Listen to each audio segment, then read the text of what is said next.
Good evening all. Yes okay. Group 2కి సంబంధించి APPSC మరి ఏంటి సిలబస్ ఏముంది, ఏంటి ఎలా విషయాలు అనేది ఒకసారి మనం డిస్కషన్ చేస్తే, ఆల్రెడీ సిలబస్ ఏంటో మీకు ఈ పాటికి తెలిసే ఉంటుంది. మరి ఈ యొక్క సిలబస్లో ఏమేమి అంశాలు ఉన్నాయి, ఏంటి ఎలా విషయాలు అనేది ఒకసారి ఇది చూద్దాం.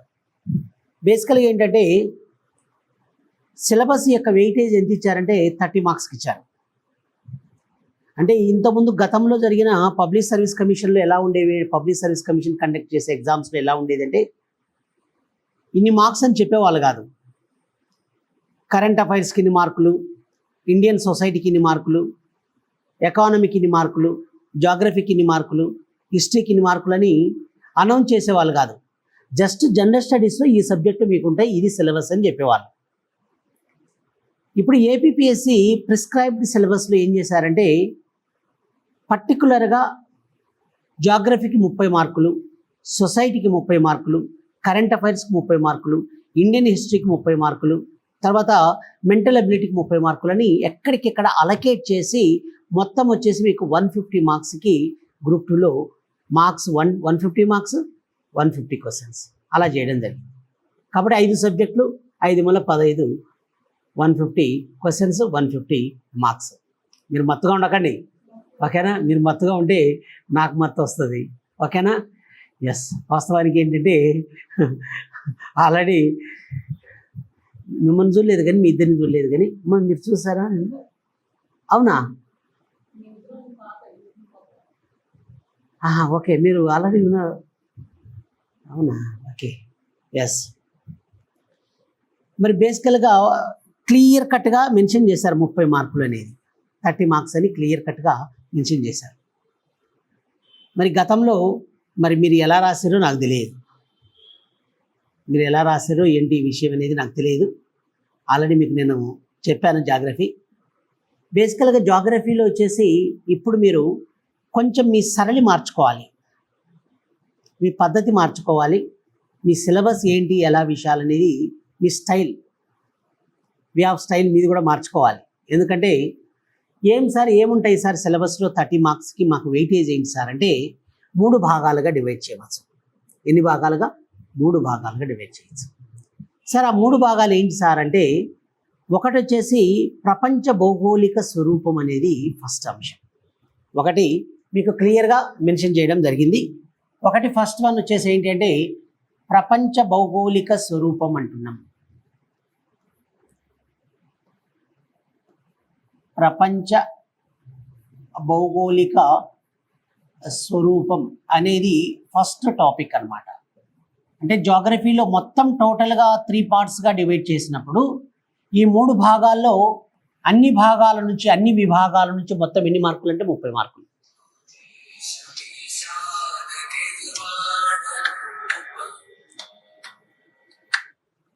అన్ని విభాగాల నుంచి కలిపి మొత్తం మీరు ఒక్కొక్క పాట 30 మార్కులు అనుకోరులేండి, నాకు తెలుసు, మీరు అనుకోరు, నాకు తెలుసు ఆ విషయం. కాబట్టి 3 విభాగాలు వచ్చేసి ఏంటంటే వరల్డ్ జాగ్రఫీ ఒక విభాగం, ఇండియన్ జాగ్రఫీ ఒక విభాగం, ఫోకస్ ఆన్ ఏపీ జాగ్రఫీ అంటే రీజనల్ జాగ్రఫీకి సంబంధించి కూడా మీరు ఫోకస్ పెట్టాలి.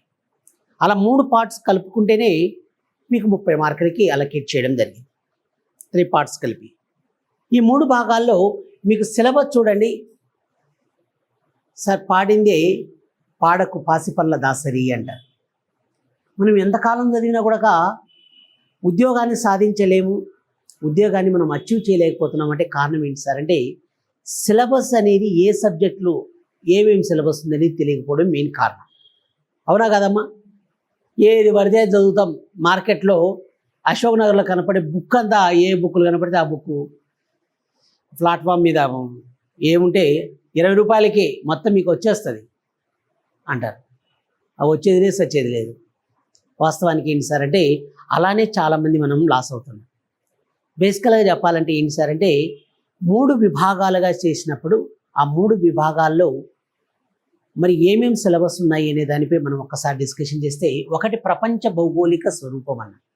ఈ ప్రపంచ భౌగోళిక స్వరూపం అనే దానిపై మీకు ఏమేమి అంశాలు ఇచ్చాడో చూడండి. ఒకటి, సౌర కుటుంబంలో భూమి అనే అంశం ఇచ్చాడు. సౌర కుటుంబంలో భూమి, సౌర కుటుంబంలో భూమి. మీరు ఒకసారి సిలబస్ కూడా ముందు పెట్టుకొని కావాలంటే, మీరు సిలబస్ కూడా ముందు పెట్టుకుంటే మీకు క్లియర్గా అర్థమవుతుంది ఏంటి అనేది. సౌర కుటుంబంలో భూమి అంటే భూమిని బాగా ఫోకస్ చేస్తున్నాడు. అలాగ క్లియర్గా చెప్తున్నాడు సార్. సౌర కుటుంబంలో భూమి అంటే, సౌర కుటుంబం అంటే సూర్యుడి కేంద్రక స్థానంలో ఉంటే సూర్యుని చుట్టూ గ్రహాలు అనేవి పరిభ్రమిస్తున్నాయి కాబట్టి భూమిని ఫోకస్ చేసి చెప్తున్నాడు. కాబట్టి భూమికి సంబంధించిన మొత్తం ఇన్ఫర్మేషన్ మనకు తెలియాలి. అప్పుడు మాత్రమే మనం క్వశ్చన్కి ఆన్సర్ చేయగలం. వాళ్ళు ఎంత డిఫికల్ట్గా అడిగినా కూడా మనం ఆన్సర్ చేయగలం. ఎప్పుడు చేయగలం సార్? భూమికి సంబంధించిన టోటల్ ఇన్ఫర్మేషన్ తెలియాలి. అలాంటప్పుడు మాత్రమే చేయగలం. కాబట్టి సౌర కుటుంబంలో భూమి అనే అంశం ఇచ్చాడు, మీకు క్లియర్గా మెన్షన్ చేశాడు. రెండవది ఏంటి సార్ అంటే, సౌర కుటుంబంలో భూమి తర్వాత నెంబర్ 2, సెకండ్ వన్, భూ అంతర్భాగ నిర్మాణం అని ఇవ్వడం జరిగింది. భూ అంతర్భాగ నిర్మాణం, భూ అంతర్భాగ నిర్మాణం అనేది ఆ రెండవ అంశం. Interior structure of the earth అంటారు దీన్ని. భూ అంతర్భాగ నిర్మాణం అనేది రెండవ అంశం. ఓకే, మూడవది వచ్చేసి ఏంటి సార్ అంటే, థర్డ్ వన్, మూడవది భూ అంతర్భాగ నిర్మాణం తర్వాత భూ అంతర్భాగ నిర్మాణం ఇచ్చాడు. ప్రధాన భూస్వరూపాలు అని ఇవ్వడం జరిగింది.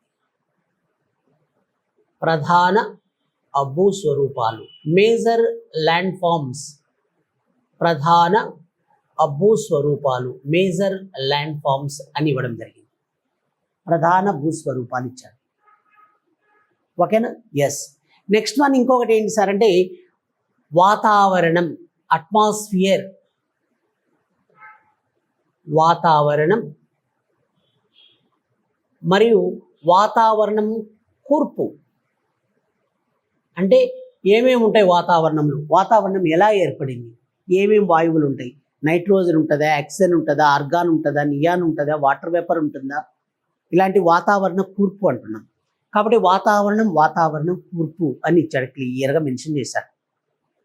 అక్కడ మనం ఏం చెప్పాలి, నైట్రోజన్ అంటే ఏంటి, మరి తర్వాత మీకు ఎలా ఇచ్చాడు అనేది మీకు నేను చెప్తాను. ముందు సిలబస్ చూడండి ఒకసారి. వాతావరణ కూర్పు అన్నాం. వాతావరణ కూర్పు తర్వాత నెక్స్ట్ వచ్చేసి ఏంటి అంటే, సముద్రాలు, ఓషన్స్, మహాసముద్రాలు. సముద్రాలు అనే అంశం ఇచ్చాడు. సముద్రాలు, అలలు టైడ్స్ అంటారు వాటిని, అలలు. తర్వాత వామ్ ఓషన్ కరెంట్స్ అని, అంటే సముద్ర ప్రవాహాలు.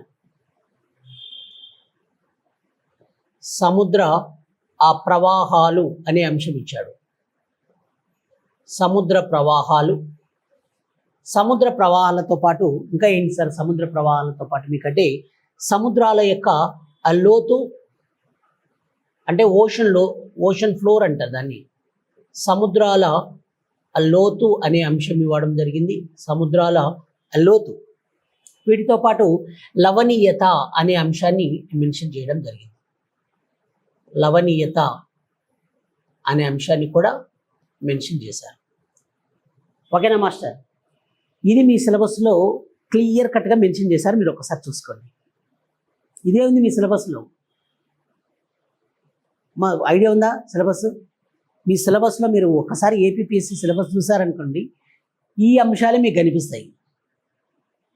ఒకటి, సౌర కుటుంబంలో భూమి అనే అంశం, భూ అంతర్భాగ నిర్మాణం అనే అంశము, ప్రధాన భూస్వరూపాలు, మేజర్ ల్యాండ్ ఫార్మ్స్ అని, వాతావరణం మరియు వాతావరణ కూర్పు అని, సముద్రాలు, అలలు, సముద్ర ప్రవాహాలు, సముద్రాల లోతు, లవణీయత అనే అంశం కూడా మీకు కనిపిస్తుంది. ఓకేనా? ఇవి మీరు బేసికల్గా జనరల్గా గుర్తుపెట్టుకోవాలి. ఇది మీకు క్లియర్ కట్గా మెన్షన్ చేశారు అక్కడ. చెప్తున్నా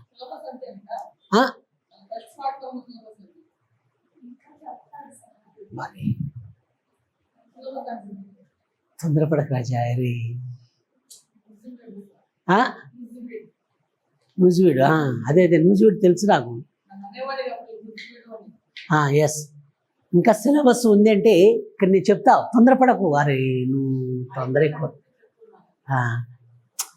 ఇలా మీకు మెయిన్ అంశాలు మీకు ఇలా ఇవ్వడం జరిగింది. ఇలా ఇచ్చిన తర్వాత మరి మనమేం డిస్కషన్ చేయాలి సార్ అని క్వశ్చన్ అడిగినప్పుడు, ఈ యొక్క సౌర కుటుంబంలో భూమి అనగానే నువ్వు అదొక్కటి చదువుకుంటే సరిపోదు. అర్థమవుతుందా? సౌర కుటుంబంలో భూమి అనేది అదొక్కటి చదువుకుంటే నడవదు. కాబట్టి అప్పుడు నువ్వేం చేయాలి సార్ అంటే, ఇక్కడ మీకు అంశాలను మీకు సబ్ టాపిక్స్గా ఇంకా చాలా అంశాలు చెప్తాను ఇక్కడ మీకు. ఓకేనా?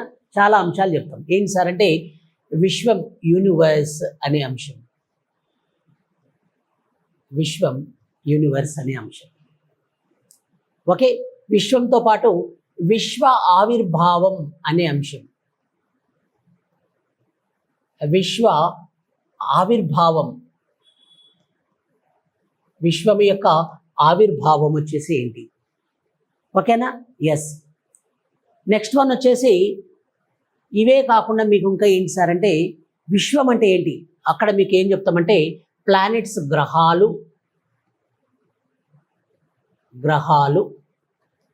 నక్షత్రాలు,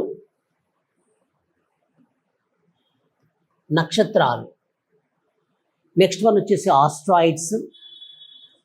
తర్వాత మీకు ఇంకా ఏంటంటే ఈ యొక్క ఉల్కలు, తోకచుక్కలు, ఇవన్నీ కూడా మొత్తం ఇన్ఫర్మేషన్ అంతా ఇక్కడ వస్తుంది. ఇంకొకటి ఏంటి సార్ అంటే భూమి,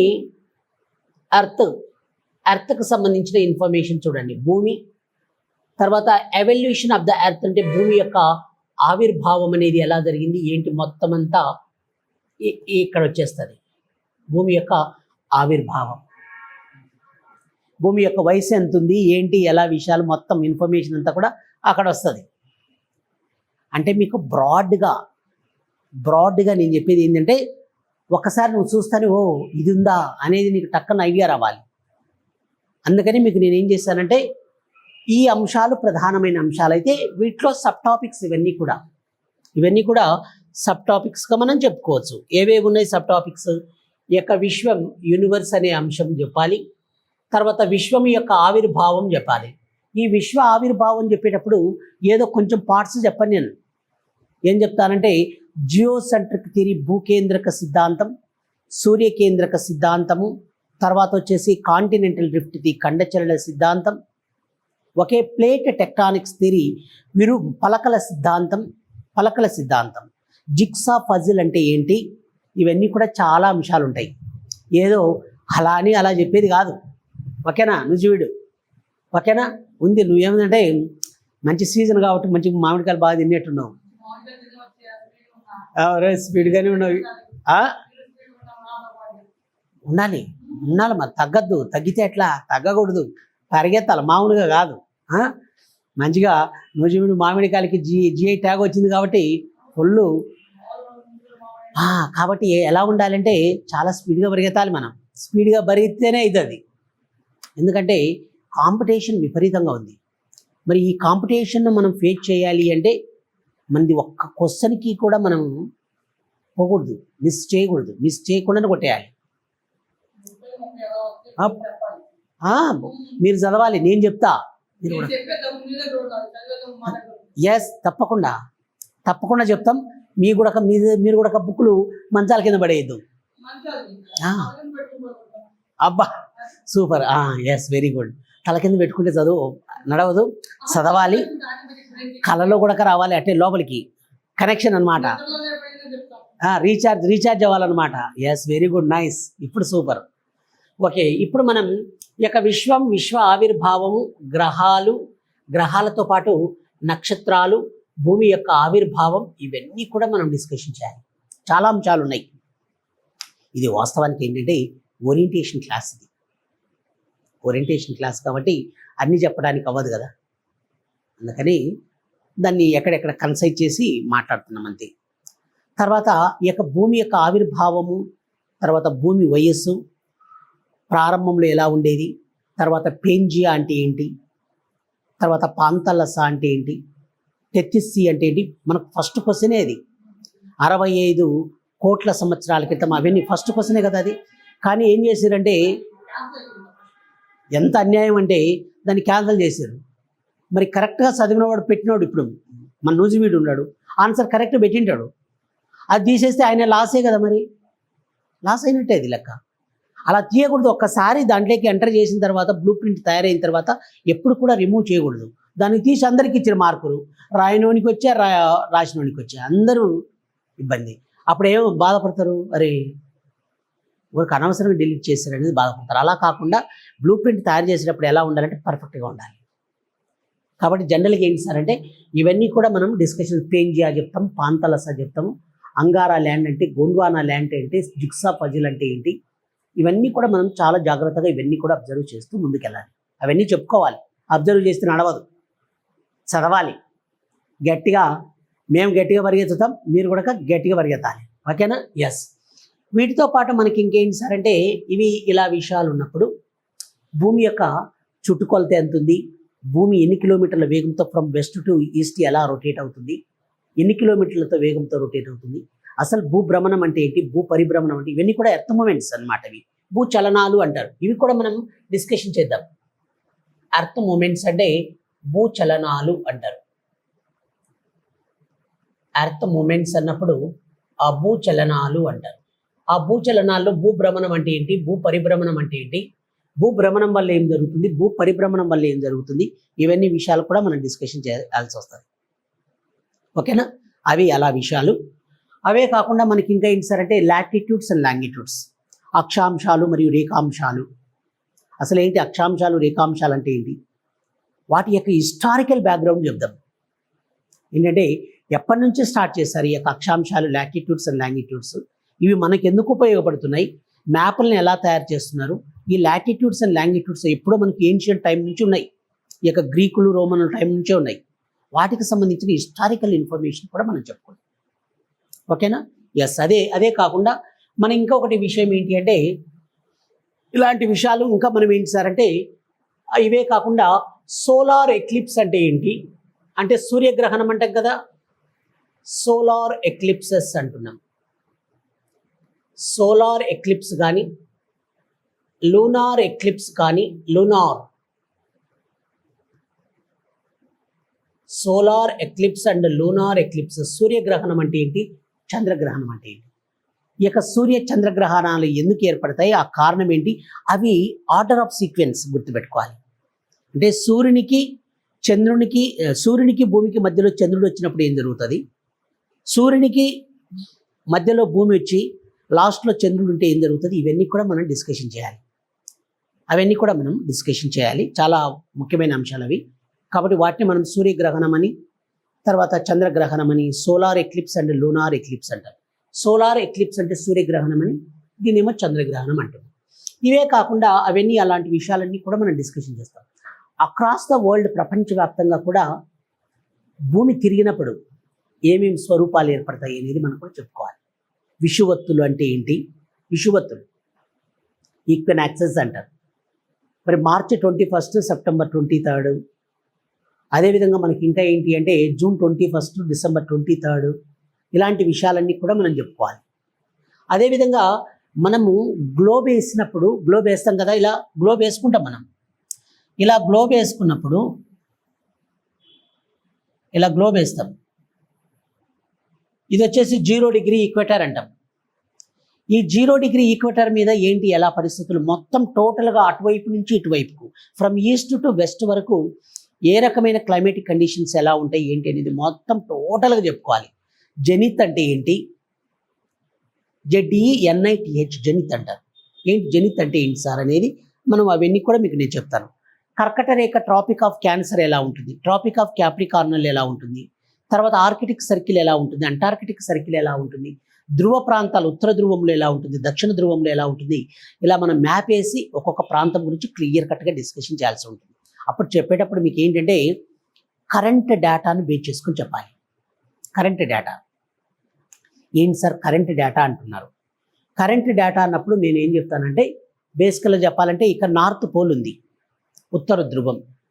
ఈ యొక్క ఉత్తర ధ్రువానికి సమీపంలో ఈ యొక్క నార్త్ అమెరికన్ కాంటినెంట్కి తర్వాత యూరోపియన్ కాంటినెంట్కి మధ్యలో అట్లాంటిక్ మహాసముద్రంలో గ్రీన్లాండ్ అనే ఒక ప్రాంతం కూడా ఉంటుంది. మీకు అందరికీ ఐడియా ఉంటుంది గ్రీన్లాండ్. ఓకేనా. గ్రీన్లాండ్, ఈ గ్రీన్లాండ్ లాంటివి ఏంటి అంటే ఈ మధ్య కాలంలో తరచుగా వార్తలు నిలుస్తున్న అంశాలు. ఎందుకంటే 2019వ సంవత్సరంలో ఇక డొనాల్డ్ ట్రంప్ అమెరికన్ ప్రెసిడెంట్ అయినప్పుడు ఇక గ్రీన్లాండ్ మొత్తం ఇవ్వమని అడిగాడు అనమాట ఆయన. మేము ఆక్యుపై చేసుకోమంటారా, లేకపోతే మేము పర్చేజ్ చేసుకోమంటావా, లేకపోతే బలవంతంగా తీసుకోమంటారా, ఏం చేయమంటారు చెప్పండి, మాకు అవి కావాలి, గ్రీన్లాండ్ కావాలి అని ఆయన పట్టుబట్టి మరీ అడగడం జరిగింది. తర్వాత ఆయన టెన్యూర్ అయిపోయింది, సెకండ్ టర్మ్ వచ్చాడు మరి అమెరికన్ ప్రెసిడెంట్గా. అయిన తర్వాత కూడా ఇప్పుడు కూడా ఏమంటున్నాడంటే గ్రీన్లాండ్ మీరు స్వచ్ఛందంగా మీరు ఇస్తారా వాలంటరీగా, లేకపోతే నేను బలవంతంగా దాన్ని గుంజుకోమంటారా, ఎందుకు అంత అవసరం ఏమి, ఎక్కడో మంచు ప్రాంతం అది, it is full covered with snow and ice, పూర్తిగా మంచుతో కప్పబడిన ప్రాంతం, ఐస్ గడ్డలు ఉన్నాయి, ఎందుకు ఈ యొక్క డొనాల్డ్ ట్రంప్కు ఆ యొక్క గ్రీన్లాండ్ మీద అంత మమకారం ఎందుకు అనేది మీకు చెప్పాలి. ఎందుకంటే అప్పుడు మనం ఏం చెప్తామంటే కొన్ని రేర్ ఎర్త్ మినరల్స్ ఎక్కువగా దొరుకుతాయి ఇక్కడ.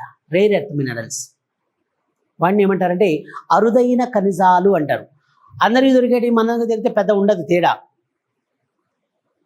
అరుదైన ఖనిజాలు అంటే లిథియం కానీ, మాంగనీస్ కానీ, తర్వాత కొన్ని ఖనిజాలు ఉన్నాయి. ఈ వీటిని ఏమంటారంటే అరుదైన ఖనిజాలని క్రిటికల్ మినరల్స్ అని అంటారు. వీటి వల్ల ఏం తయారవుతుందంటే ప్రస్తుత పరిస్థితి ఎలా ఉంది అంటే ఇప్పుడు చూడండి, మీకు నేను ఇవి చెప్పేటప్పుడు ఏమేమి చెప్తానో మీకు ఇప్పుడు నేను చెప్తున్నా. స్ట్రెయిట్ ఆఫ్ హార్మోజ్ ఉంది, రీసెంట్గా ఇక ఇరాన్కి, తర్వాత ఇజ్రాయిల్, తర్వాత అమెరికా ఒకవైపు, ఇరాన్ ఒకవైపు, ఈ యొక్క స్ట్రెయిట్ ఆఫ్ హార్మోజ్ జలసంధిలో నౌకలు రాకుండా ఆపేశారు. ఏకదమ్మన అమాంతంగా మనకి ఏమైందంటే ఈ యొక్క ఎల్పిజి గ్యాస్ సిలిండర్లు రేటు పెరిగాయి, ఈ యొక్క పెట్రోలియం డీజిల్తో చాలా సతమతమవుతున్నాం. మరి కొన్ని ప్లేసుల్లో డీజిల్ దొరక్క ఈ యొక్క లైన్లు నిలబడిపోయారు.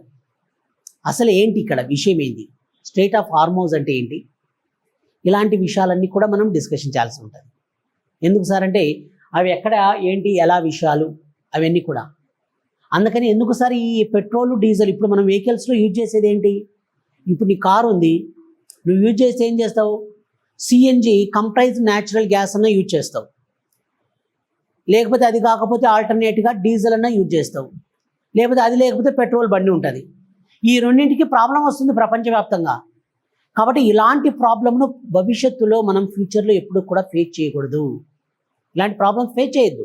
కాబట్టి వీటిని ఓవర్కమ్ చేయాలి. అధిగమించాలంటే ఏం చేయాలి, ఓవర్కమ్ చేయాలంటే ఎలక్ట్రికల్ వెహికల్స్ని మనం ఇంట్రొడ్యూస్ చేయాలి అనేది ఇన్ఫర్మేషన్. ఎలక్ట్రికల్ వెహికల్స్ రాజా, ఎలక్ట్రికల్ వెహికల్స్ మనం చూస్తూ ఉంటాం. మనం అక్కడ నిలబడితే మనకు వెహికల్ చాలా వరకు ఏం కనపడతాయి అంటే ఈవీ వెహికల్స్, ఈవీ అని కనపడుతుంది. ఈవీ అంటే ఎలక్ట్రికల్ వెహికల్స్ అని అర్థం. ఈ యొక్క ఎలక్ట్రికల్ వెహికల్స్లో ఉన్న ఈ యొక్క బ్యాటరీలను దేనితో తయారు చేస్తారు అంటే ఈ యొక్క అరుదైన ఖనిజాలతో తయారు చేస్తారు, క్రిటికల్ మినరల్స్. ఆ క్రిటికల్ మినరల్స్ పుష్కలంగా ఎక్కడ ఉన్నాయంటే గ్రీన్లాండ్లో ఉన్నాయి. మాస్టర్ అర్థమవుతుందా? అందువల్ల అమెరికా నాకు కావాలంటుంది, లేకపోతే మమకారంతో ప్రేమతో అడుగుతలేదు గ్రీన్లాండ్ని. ఎందుకు అడుగుతుంది సార్ అంటే ఈ మినరల్స్ బాగా ఉన్నాయి పుష్కలంగా. రేపు భవిష్యత్తులో ఎప్పుడైనా న్యాచురల్ గ్యాస్ కానీ, పెట్రోలియం కానీ, సిఎన్జి కానీ ఎప్పుడైనా అంతరించేది. అది నాన్ రెన్యూబుల్ సోర్స్ అయిపోతుంది. అది అయిపోయినప్పుడు ప్రాబ్లం అవుతుంది. కాబట్టి ఆల్టర్నేట్గా ఏదో ఒకటి కావాలి. కాబట్టి ఈ యొక్క ఎర్త్ మరి ముఖ్యంగా ఈ యొక్క క్రిటికల్ మినరల్స్ ఉన్నాయి కదా, ఇవి వచ్చాయనుకోండి ఆటోమేటిక్గా మనం బ్యాటరీలు వెహికల్స్ను ఇంట్రొడ్యూస్ చేసుకుంటాం. తర్వాత ప్రపంచంలో మోనోపొలీ కంట్రీ ఏంటి సార్ అంటే ఇక చిప్పులు, మన మొబైల్స్ ఉన్నాయి, మన మొబైల్స్లో వేసే ఈ యొక్క ఎలక్ట్రానిక్స్ సర్క్యూట్స్కి సంబంధించి కావచ్చు, తర్వాత ఈ యొక్క మెమొరీ కార్డులు కావచ్చు, సెమీ కండక్టర్స్ కావచ్చు, ఇవన్నీ కూడా దేనితో తయారు చేస్తారంటే అరుదైన ఖనిజాలతో, క్రిటికల్ మినరల్స్తోనే తయారైతాయి.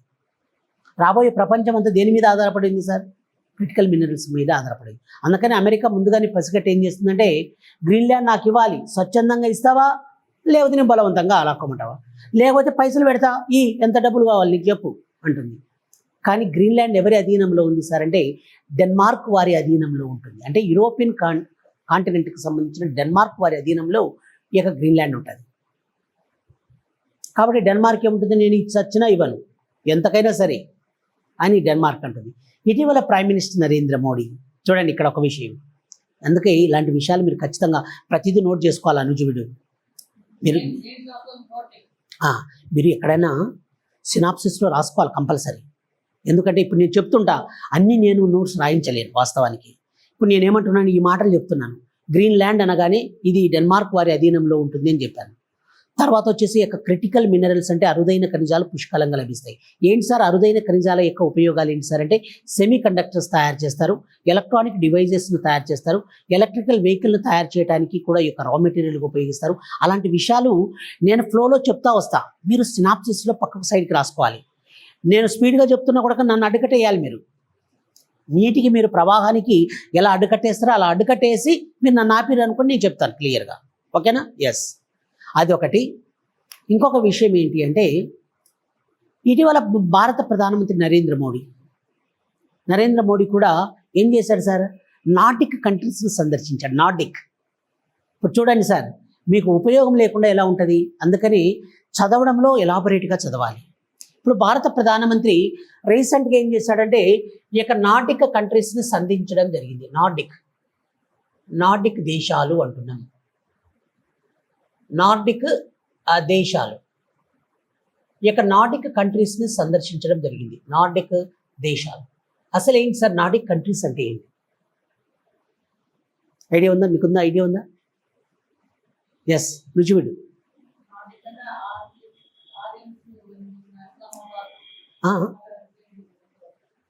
ఐడియా ఉందమ్మా? నార్డిక్ కంట్రీస్ అంటే ఏంటి సార్ అంటే నేను చెప్తాను. నార్డిక్ కంట్రీస్ అంటే ఏంటి సార్ అంటే ఐరోపా ఖండం యొక్క ఉత్తర భాగంలో ఉన్న స్వతంత్ర దేశాలను, ఇండిపెండెంట్ కంట్రీస్ని ఏమంటారంటే నార్డిక్ కంట్రీస్ అంటారు.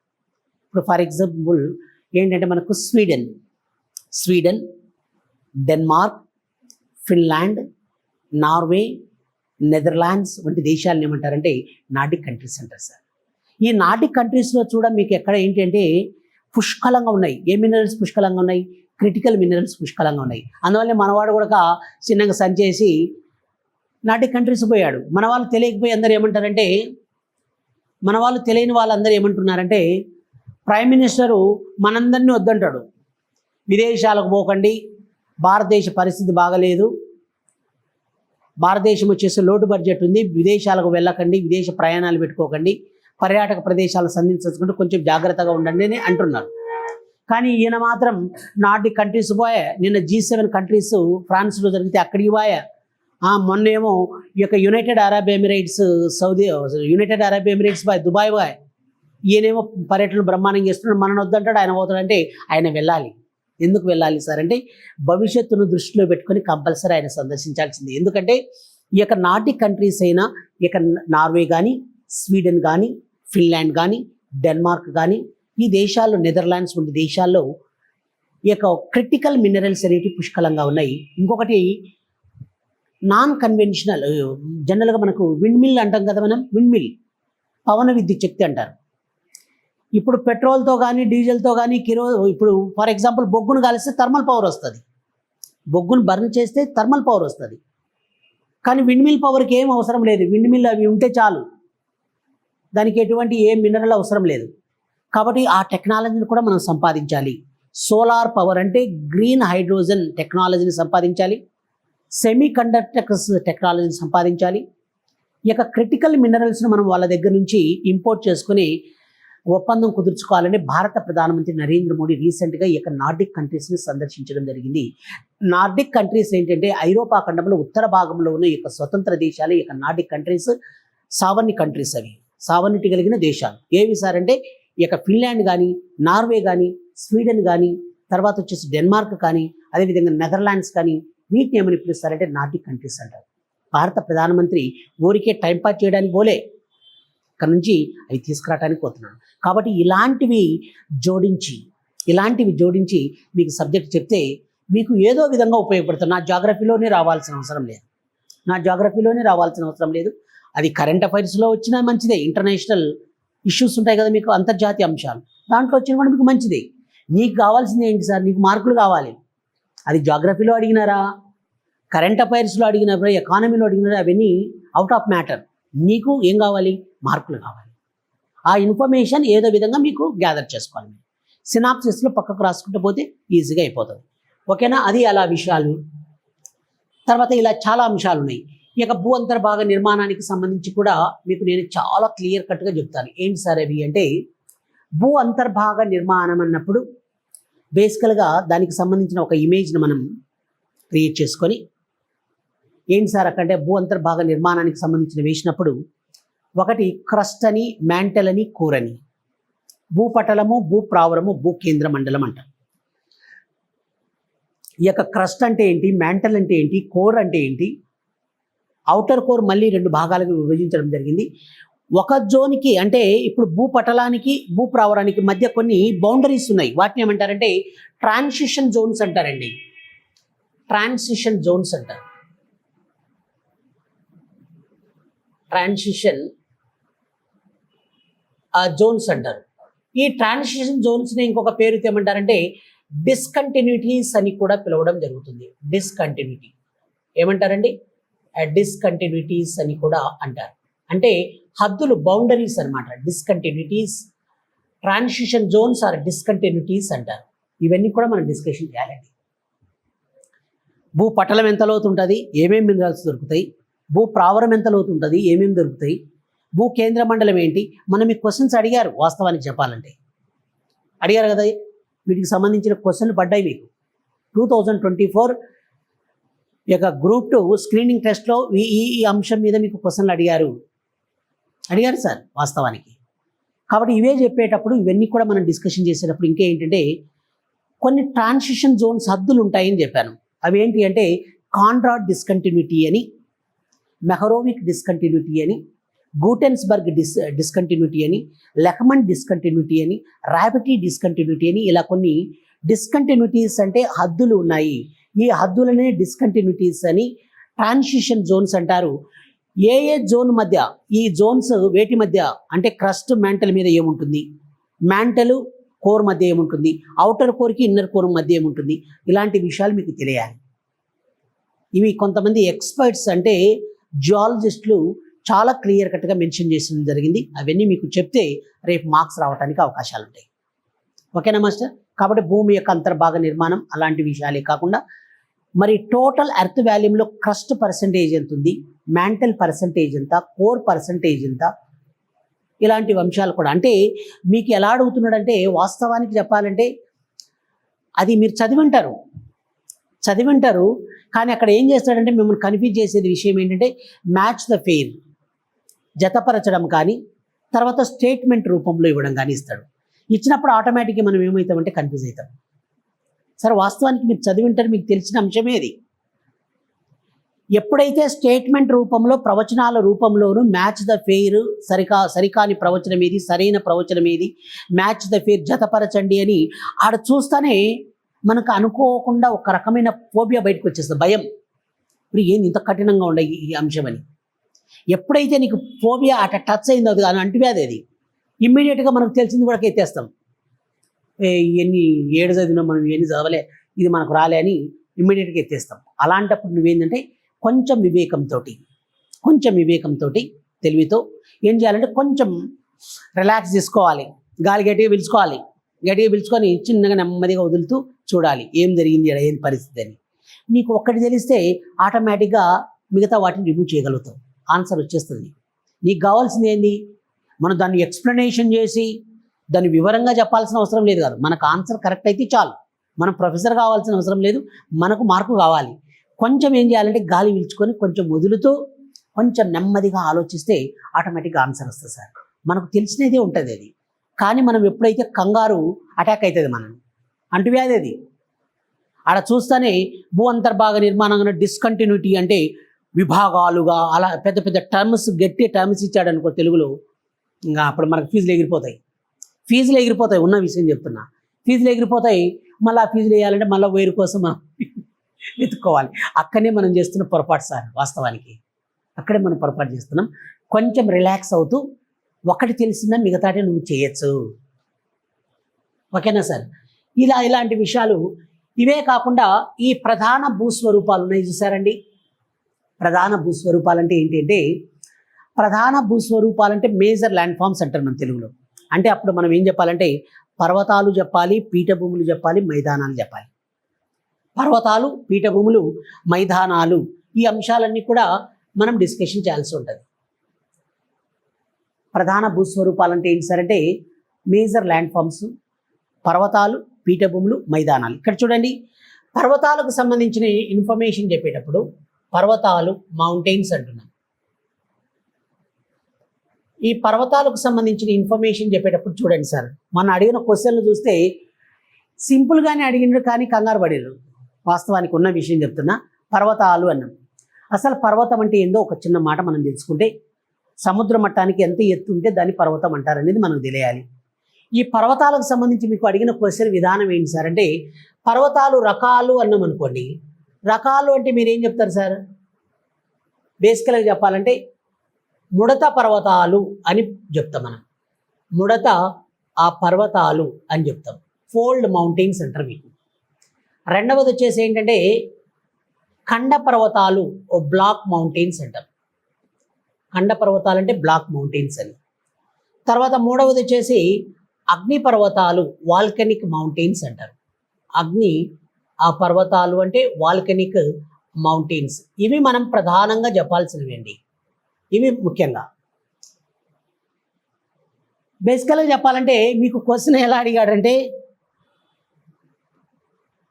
మీకు ఉన్న విషయం చెప్తున్నా, టు బి ఫ్రాంక్ ఉన్న విషయం ఏంటంటే హిమాలయ పర్వతాలు, నవీన ముడత పర్వతాలు, యంగ్ ఫోల్డ్ మౌంటైన్స్ అని మనం డిస్కషన్ చేసాం. చూడు అంతేనా? కానీ వాడు క్వశ్చన్ అడిగిన విధానం ఏమడిగిందంటే, క్రింది వాటిలో నవీన అతి తరుణ ముడత పర్వతం ఏదని క్వశ్చన్ అడిగాడు. అక్కడ హిమాలయాలు లేకుండా చేసింది.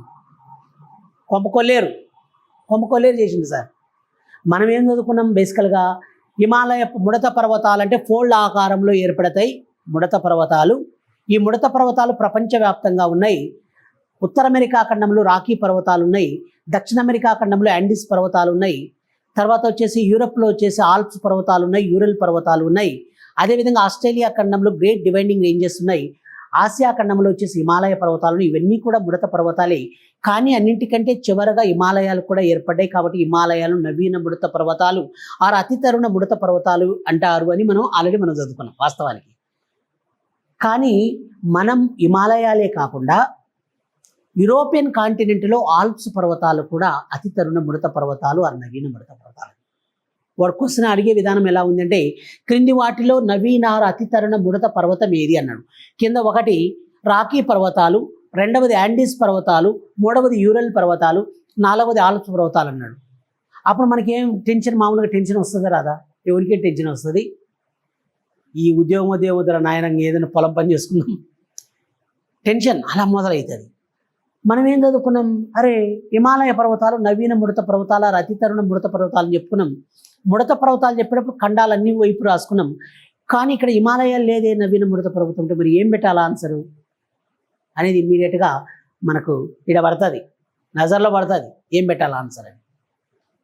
కాబట్టి ముడత పర్వతాల్లో నవీన ముడత పర్వతాలు ఏవి సార్ అంటే హిమాలయ పర్వతాలు మరియు ఆల్ప్స్ పర్వతాలు రెండు కూడా నవీన ముడత పర్వతాలు సార్.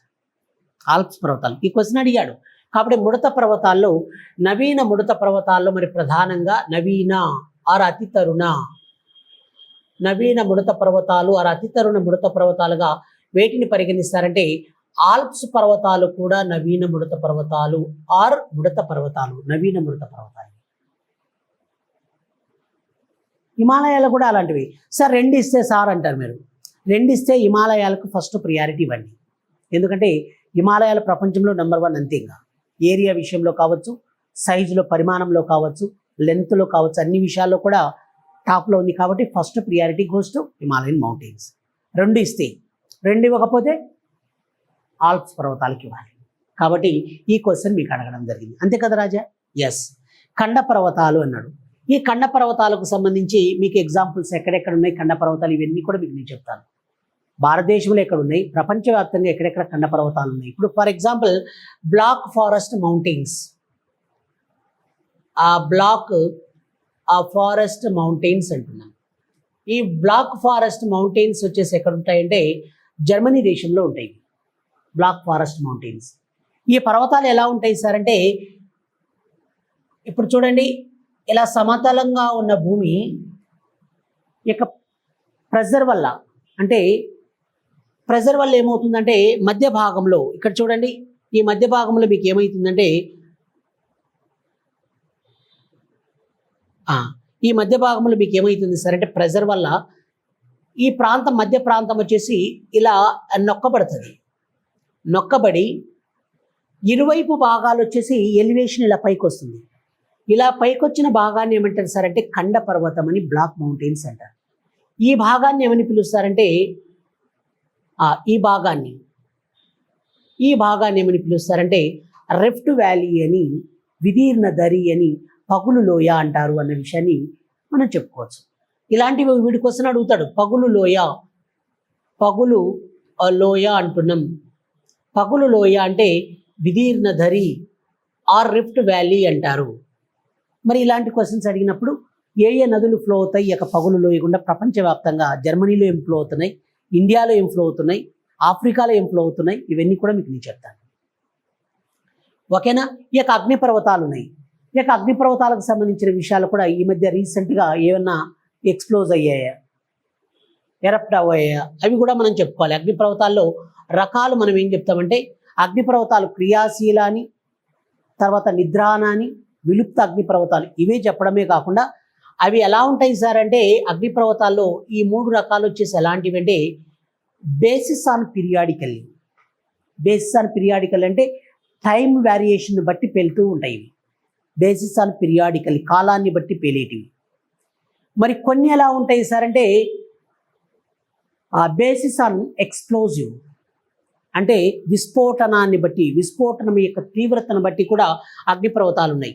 ఎలాంటివి సార్ అంటే ఒకటి వాల్కేనియన్ అగ్నిపర్వతం అని, వాల్కేనియన్ అని, తర్వాత స్టంబోలియన్ టైప్ ఆఫ్ వాల్కెనో అని, స్టంబోలియన్ టైప్ ఆఫ్ వాల్కెనో అని, తర్వాత పీలీ టైప్ ఆఫ్ వాల్కెనో అని, ఇలా రకరకాలుగా ఉన్నాయి. అవన్నీ కూడా ఏంటంటే these are basis on volcanic eruption, volcanic eruption intensity, అంటే అగ్నిపర్వతాల యొక్క పేలుడు యొక్క తీవ్రతను బట్టి ఇలా వర్గీకరిస్తారు. As per periodically, basis on periodically అంటే సమయాన్ని బట్టి మాత్రం ఎలా చెప్తారంటే క్రియాశీల అని, నిద్రాణ అని, విలుప్త అని అలా చెప్తారు. మరి మీకు రేపు అడిగే క్వశ్చన్స్ కూడా ఎలా ఉంటాయి అంటే, ఇప్పుడు ఫర్ ఎగ్జాంపుల్ అగ్నిపర్వతం అనేది విస్ఫోటనం చెందినప్పుడు క్యాలీఫ్లవర్ ఆకారంలో కనిపించే అగ్నిపర్వతం ఏమని పిలుస్తారని రేపు క్వశ్చన్ అడుగుతాడు. మనకు మతిపోతుంది సార్. క్యాలీఫ్లవర్, మనం కూరగాయలు, వెజిటబుల్స్ మనకు తెలుసు. ఈ క్యాలీఫ్లవర్ ఎలా ఉంటుందో అలా క్యాలీఫ్లవర్ ఆకారంలో అది ఎరప్ట్ అవుతుంది. ఎరప్ట్ అయినప్పుడు అది ఎలా ఉంటుంది సార్ అంటే it looks like A cauliflower, అంటే క్యాలీఫ్లవర్ ఆకారంలో ఈ యొక్క బూడిద కావచ్చు, యాష్ కావచ్చు, తర్వాత చిన్న చిన్నవి అవన్నీ కూడా బయటకు వస్తాయి అన్నమాట పదార్థాలు. అవన్నీ కూడా అది ఎలా కనిపిస్తుందంటే ఈ యొక్క క్యాలీఫ్లవర్ ఆకారంలో మీకు కనిపిస్తుంది. అలా క్యాలీఫ్లవర్ ఆకారంలో కనిపించే అగ్నిపర్వతం ఏది అని క్వశ్చన్ అడుగుతాడు. మరి అలాంటప్పుడు మనం క్వశ్చన్స్ ఎలా ఆన్సర్ చేయగలుగుతాం సార్? చేయలేం వాస్తవానికి. మాస్టర్ అర్థమైందా మీకు? రుజువుడు అలాంటివి కూడా మనకు క్వశ్చన్స్ అడుగుతాడు. రీసెంట్గా మనకి ఇంకొకటి ఏంటి సార్ అంటే, ఇంకా మనకి ఏం చేశారంటే రీసెంట్గా చూడండి, రీసెంట్గా ఏమైంది అంటే మనకి అండమాన్ నికోబార్ దీవులు ఉన్నాయి. అండమాన్ దీవులన్నీ కూడా మరి ముఖ్యంగా అక్కడ 2 రకాలైన అగ్నిపర్వత దీవులు ఉన్నాయి. మీకు అందరికీ తెలుసు, బ్యారెన్ అని, నార్కొండం అని. ఇక్కడ స్టాటిక్ ఇన్ఫర్మేషన్ తెలుసుకోవాలి. స్టాటిక్ ఇన్ఫర్మేషన్తో పాటు అంటే స్టాండర్డ్ జీకే తెలుసుకోవాలి. ఎక్కడ ఉన్నాయి, ఏ దీవులు ఉన్నాయి, ఉత్తర అండమాన్లో ఉన్నాయి, దక్షిణ అండమాన్లో, మధ్య అండమాన్లో, అవన్నీ తెలుసుకుంటాం మనం. తర్వాత ఎప్పుడెప్పుడు పేలినాయి అనేది కూడా తెలియాలి. రీసెంట్గా ఎప్పుడు పేలింది అనేది కూడా మనకు తెలియాలి. ఇలాంటి విషయాలు మరి జనరల్గా ఇవే కాకుండా మనం ఇంకా ఏంటి అంటే ఈ విషయాలే కాకుండా అగ్నిపర్వతాలు కొన్ని విస్ఫోటనం చెందినప్పుడు లావాకు బదులుగా ఏం చేస్తాయంటే వేడి నీటి బుగ్గలు, అంటే హాట్ స్ప్రింగ్స్ అనేవి బయటకు రావడం జరుగుతుంది.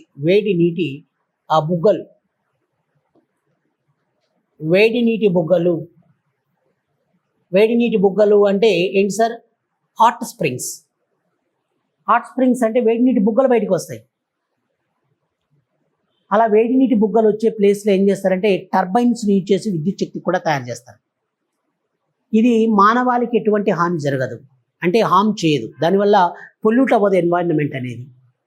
ఇలాంటి అంశాలు కూడా మీకు నేను చెప్పాలి. వేడి నీటి బుగ్గలకు సంబంధించిన అంశాలు కూడా మనం ప్రపంచవ్యాప్తంగా ఎక్కడెక్కడ ప్రపంచంలో ఈ యొక్క హాట్ స్ప్రింగ్స్ అధికంగా ఉన్న ప్రదేశం ఏదని రేపు మీకు క్వశ్చన్ అడగచ్చు. కాబట్టి హాట్ స్ప్రింగ్స్ అంటే వేడి నీటి బుగ్గలు ప్రపంచంలో అత్యధికంగా ఎక్కడున్నాయి అని క్వశ్చన్ అడిగితే మనం ఆన్సర్ ఏం చేయాల్సి వస్తుంది సార్? మనకు తెలవదు. హాట్ స్ప్రింగ్స్ ఎక్కడ ఉన్నాయి? వేడి నీటి బుగ్గలు. ప్రపంచంలో వేడి నీటి బుగ్గలు అత్యధికంగా ఉండేది ఎక్కడ సార్ అంటే ఇక ఐస్లాండ్లో ఎక్కువగా ఉన్నాయన్న విషయాన్ని మీరు గుర్తుపెట్టుకోవాలి. Ice land. ఈ ఐస్లాండ్ వచ్చేసి ఏంటి సార్ అంటే ఇది కూడా ఒక నార్డిక్ కంట్రీ అన్న విషయాన్ని మీరు గుర్తుంచుకోవాలి. నార్డిక్ కంట్రీ, నార్డిక్ దేశం. ఇందాకనే మీకు నేను చెప్పాను, నార్డిక్ కంట్రీస్ అంటే ఫిన్లాండ్ కానీ, నార్వే కానీ, స్వీడన్ కానీ, ఐర్లాండ్ కానీ, ఐస్లాండ్ కానీ, డెన్మార్క్ కానీ వీటిని నార్డిక్ కంట్రీస్ అంటారని చెప్పారు. ఈ యొక్క ఐస్లాండ్లో నువ్వు ఎక్కడ చూసినా సరే వేడి నీటి బుగ్గలు వాటర్ ఇలా పొగలు గక్కుతూ బయటకు వస్తుంటాయి. కాబట్టి ప్రపంచంలోని వేడి నీటి బుగ్గలు ఎక్కువగా ఉన్న దేశం ఏది సార్ అంటే ఈ యొక్క ఐస్లాండ్. ఇది ఎలా ఉంటుంది సార్ అంటే అట్లాంటిక్ మహాసముద్రంలో ఉత్తర ప్రాంతంలో ఒక చిన్న దీవుల యొక్క సముదాయమే ఈ యొక్క ఐస్లాండ్. ఇది నార్డిక్ కంట్రీగా పరిగణిస్తారన్న విషయాన్ని కూడా మీరు గుర్తుపెట్టుకోవాలి. చూడండి సార్, ఇలా ఎలాబొరేట్గా చదివితే విట్టుపోదు. వాస్తవానికి మనం ఎలాబొరేట్గా చదవకపోతే మరి సక్సెస్ కాలేము సార్. వాస్తవానికి ఉన్న విషయం చెప్తున్నాను. ఎలాబొరేట్గా చదవాలి, ఎప్పటికెప్పుడు పేపర్ రీడింగ్ ఉండాలి, జాగ్రఫీ రిలేటెడ్ ఉన్న అంశాలను రాసుకోవాలి, ఎకానమీ రిలేటెడ్ ఉన్న అంశాలు రాసుకోవాలి. ఏవి ఎక్కడెక్కడిగా రాసుకొని మంచిగా నీట్గా చదువుకుంటే సక్సెస్ అవుతారు సార్. కానీ ఏంటంటే ఆడికాడికి చదువుకున్నారంటే కాలేరు. అదైతే వాస్తవం, నేను ఉన్న విషయం చెప్తున్నా. కాబట్టి ఇది ఐస్లాండ్ వచ్చేసి ఈ యొక్క హాట్ స్ప్రింగ్స్ ప్రపంచంలో నెంబర్ 1 అది. తర్వాత రెండవది ఏంటి సార్ అంటే అమెరికా సంయుక్త రాష్ట్రంలోని ఈ యొక్క కాలిఫోర్నియా దగ్గర.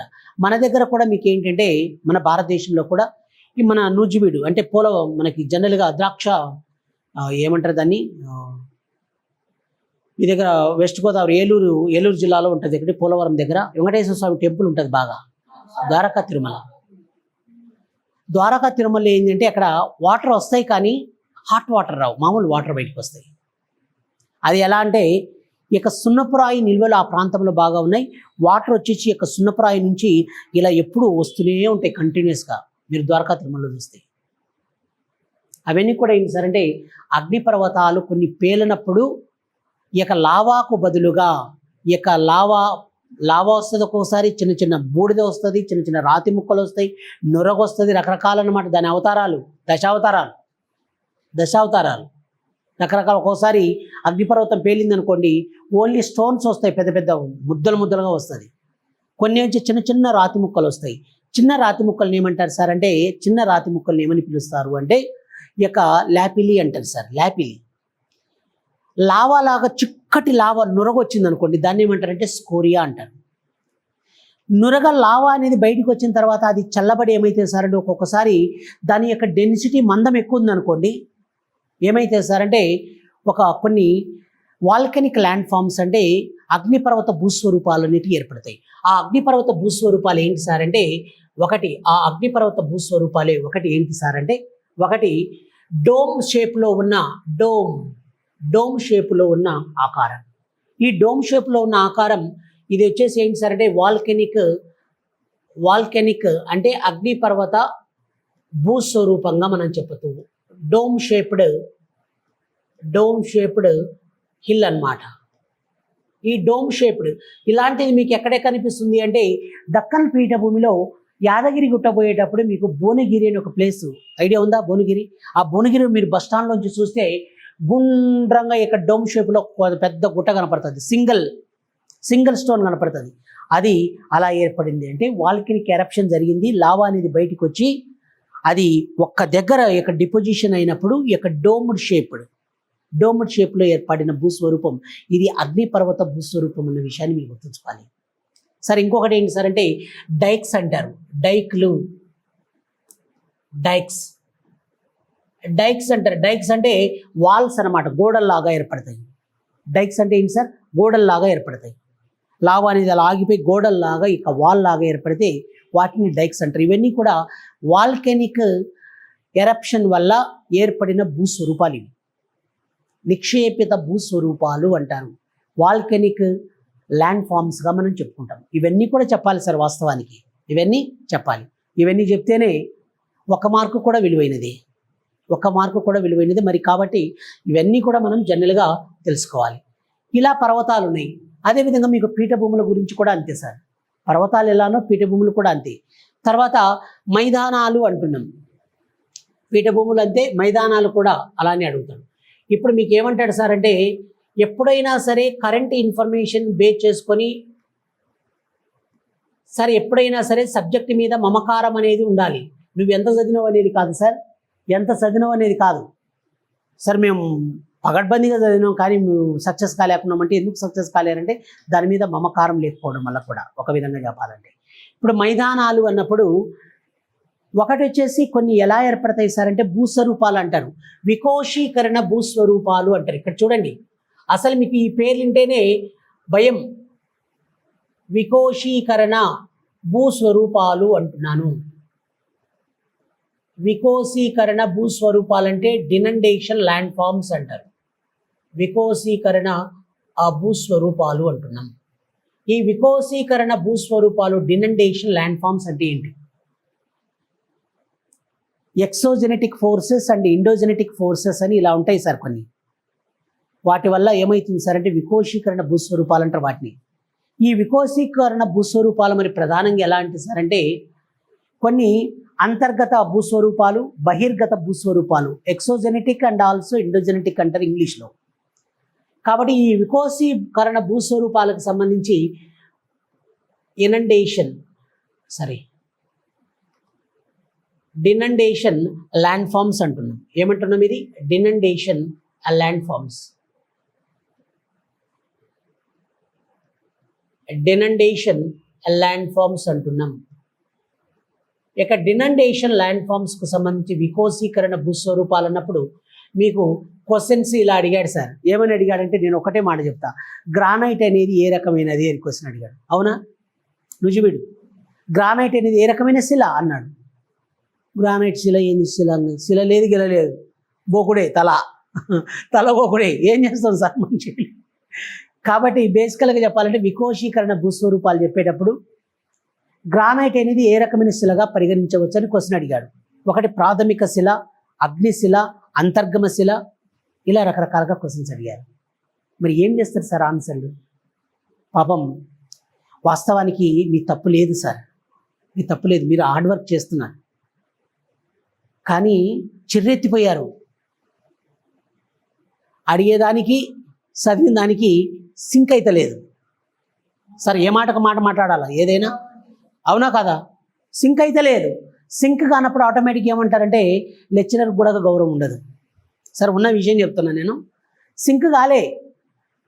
సింక్ ఎప్పుడు కాదు సార్ అంటే దాని మీద మనకు ప్రేమ ఉండాలి. మనం ఏంది సార్ అంటే సాధించాలనే తపన ఉండాలి. ప్రతి దాన్ని కూడా అబ్జర్వ్ చేస్తూ ముందుకెళ్ళాలి. ప్రతిదీ కూడా కనపడితే సార్ మన నోట్బుక్లో ఎక్కాలా సార్. అన్నీ కూడా లెక్చర్ చెప్పలేడు, వాస్తవం ఉన్న చెప్తున్నా, అన్నీ చెప్పలేడు. దమ్ము చాలు చెప్పలేడు అంతే. అంటే ఆయన చెప్పడానికి టైం లేక కాదు సార్, చెప్పలేడు. అర్థమవుతుందా రాజ్యాంగం? అంతకన్నా నేను చెప్పలేను. అన్ని అంశాలు చెప్పలేరు. ఎలాంటి అంశాలు చెప్పలేరు అంటే ఇలాంటి అంశాలు వచ్చాయనుకో లెక్చరర్ కూడా ఆయాసం వస్తుంది. ఆయాసం వస్తుంది సార్, ఉన్న విషయం చెప్తున్నా, ఆయాసం వస్తుంది. ఎందుకు సార్ అంటే చాలా డెప్త్ సబ్జెక్ట్ ఇది. వాడు క్వశ్చన్లు అడపా క్వశ్చన్ వేసేది ఈయన వేస్తాడు. ఏడేచ్చే లెక్చరర్లకు ఆయాసం వస్తుంది, స్టూడెంట్స్కి ఆయాసం వస్తుంది. ఉన్న విషయం చెప్తున్నా.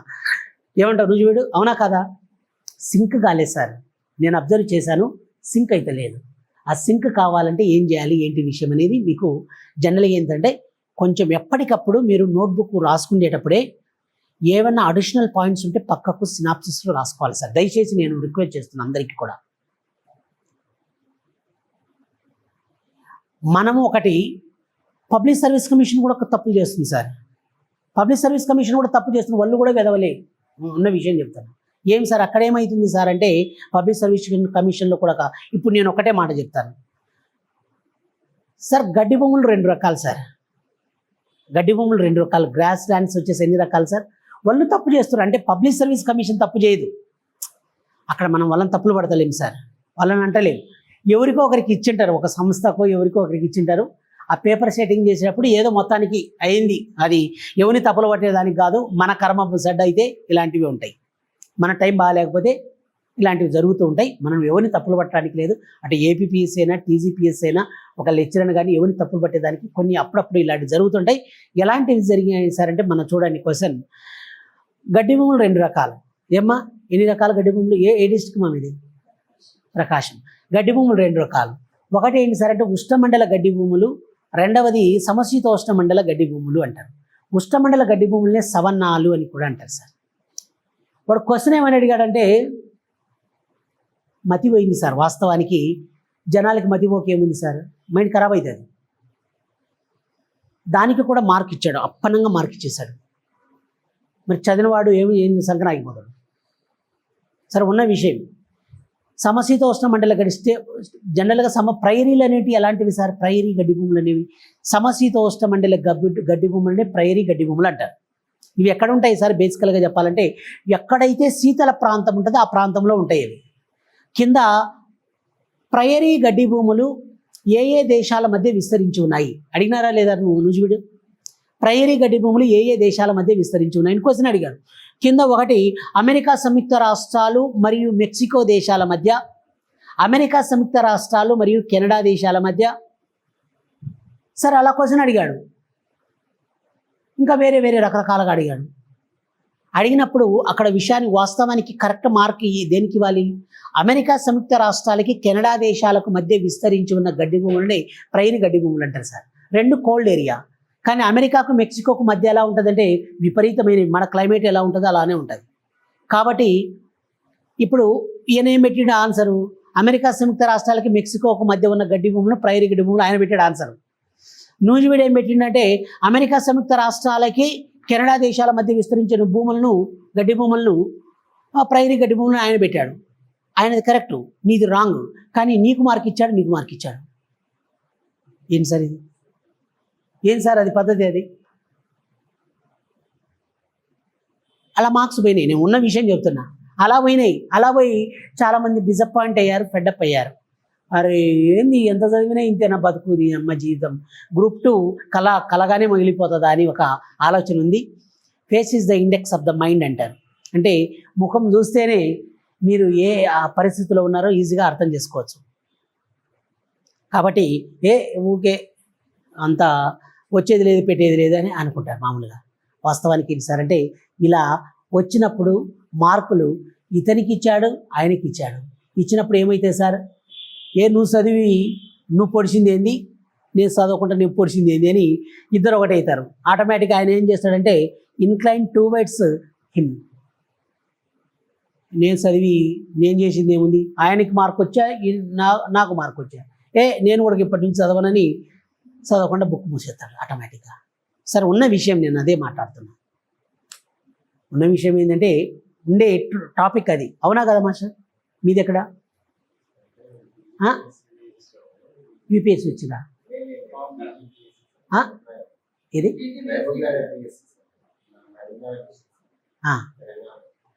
గ్రూప్ 2నేనా?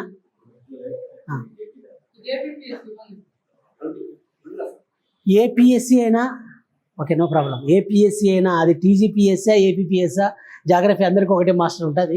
కాబట్టి మీరేం కంగారు, ఇవన్నీ ఉంటాయి మాస్టర్, ఇవన్నీ ఉంటాయి. ఫోకస్ ఆన్ ఏపీ అండ్ తెలంగాణని సపరేట్ చదువుకోవాలంతే, అంత తప్పితే ఏముండదు మాస్టర్.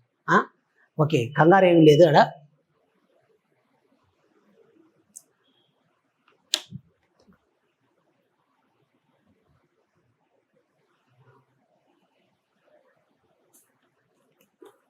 ఓకేనా?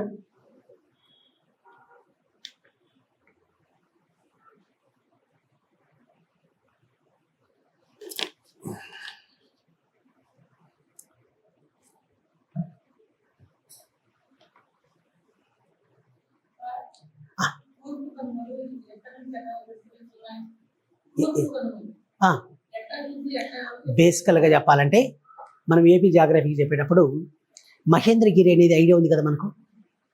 మహేంద్రగిరి నుంచి బేసికల్గా చెప్పాలంటే కన్యాకుమారి వరకు చెప్పుకోవచ్చు. అది మహేంద్రగిరి అంటే శ్రీకాకుళం బోర్డర్లో పార్వతీపురం దగ్గర ఉంటుంది. మీకు నేను చెప్పేటప్పుడు ఏం చెప్తామంటే, ఒకటి ఎత్తైన శిఖరాలు అన్నప్పుడు మీకు ఏం చెప్పాను, జిందగడ అని చెప్పాను, అరమా పీక్ అని చెప్పాము, తర్వాత మహేంద్రగిరి అన్నాం. మహేంద్రగిరి, ఆ మహేంద్రగిరి ఏరియా నుంచి స్టార్ట్ అయితే వాస్తవానికి ఇది మహానది అంటే ఇంకా ఒరిస్సానే, కరెక్టే పెట్టచ్చు, మహానది వరకు. వాస్తవానికి ఏంటి అంటే అవును, ఒక్క నిమిషం. మహానది ఇప్పుడు మహేంద్రగిరి ఉంది కదా, మహేంద్రగిరి నుంచి కన్యాకుమారి వరకు కరెక్ట్. అది ఏమిచ్చాడు మీకు ఆన్సరు? మహేంద్రగిరి పక్కాది ఇన్ఫర్మేషన్. మహేంద్రగిరి అనేది పక్కా ఇన్ఫర్మేషన్. మహేంద్రగిరి నుండి కింద కన్యాకుమారి వరకు ఇస్తారంటే వైగై అంటే ఎక్కడ వస్తుందో తెలుసా మీకు? వైగై అనేది కేరళ రాష్ట్రంలో కార్డమం కొండలని ఒక ఏరియా ఉంటుంది. కార్డమం అంటే ఏంటి? యాలకలు. ఇక యాలకలు బాగా స్పైసెస్ బాగా ఉంటాయి. అక్కడ ఒక నది పుడుతుంది, వైగై నది. వైగై నది అక్కడ పుట్టిన తర్వాత తమిళనాడు రాష్ట్రంలో మదురై అంటారు కదా, మదురై, ఈ మదురై గుండా ఫ్లో అవుతూ కిందికి ఫ్లో అవుతూ కన్యాకుమారి దగ్గర ఏం చేస్తుంది సార్ అంటే ఇండియన్ ఓషన్లో కలుస్తుంది.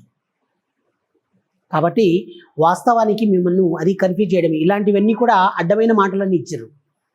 మీకు కొన్ని మార్కులు పోవడానికి కారణం ఇదే. బేసికల్గా మరి అదెందుకు ఇవ్వాలా? పొలాచి అని ఇవ్వాలా? పొలాచి పేరు విన్నారు ఎప్పుడన్నా? పొలాచి అంటే కొబ్బరికాయలు.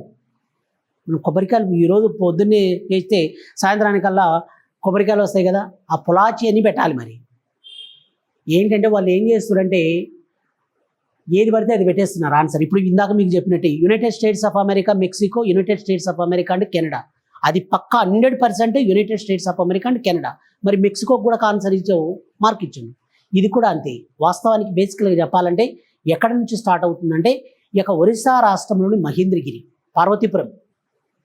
మీరు పార్వతీపురం శ్రీకాకుళం జిల్లాలో పార్వతీపురం దగ్గర నుంచి చూస్తే మీకు కరెక్ట్గా అక్కడ నుంచే స్టార్ట్ అయితే మహేంద్రగిరి ఎదురుగా చాలా హైట్ 15,100 మీటర్స్తో చాలా ఎత్తైన శిఖరంగా కనిపిస్తుంది మహేంద్రగిరి. అక్కడ నుంచి స్టార్ట్ అయ్యి లాస్ట్ వరకు ఉంటాయి. ఎక్కడ? మహేంద్రగిరి నుంచి స్టార్ట్ అయ్యి కన్యాకుమారి వరకు ఉన్నాయి. కాబట్టి మిమ్మల్ని కన్ఫ్యూజ్ చేయడానికి అలా రకరకాలుగా ఇచ్చాడు. అక్కడ ఆప్షన్లు తప్పియడం కూడా ఫైనల్కి కూడా కొన్ని తప్పించాడు. వాస్తవానికి ఫైనల్కి తప్పించారు, రాంగ్, అది విషయం. ఓకేనా? వికోచీకరణ భూస్వరూపాలు అంటున్నాం కదా, వీటిలో మీకు ఎలా చదువుకోవాలనేది మీకు నేను చెప్తాను చూడండి. ఇప్పుడు ఫర్ ఎగ్జాంపుల్ వికోచీకరణ భూస్వరూపాలు అన్నప్పుడు కొన్ని వచ్చేసి 2 చర్యల వల్ల ఏర్పడతాయి. 2 చర్యల వల్ల అన్నప్పుడు ఏవేవి సార్ 2 చర్యలు అంటే? 2 చర్యలు వచ్చేసి ఏంటి సార్ అంటే, ఒకటి పవన క్రమక్షయం వల్ల, అంటే పవన క్రమక్షయం మరియు నిక్షేపణ అంటున్నాం. పవన క్రమక్షయం మరియు నిక్షేపణ. సరే, ఇక్కడ మీరు అర్థం చేసుకోవాల్సింది ఏం అర్థం చేసుకుంటారు చెప్పండి? ఇక్కడ అర్థం చేసుకోవడంలోనే మన పని అయిపోతుంది.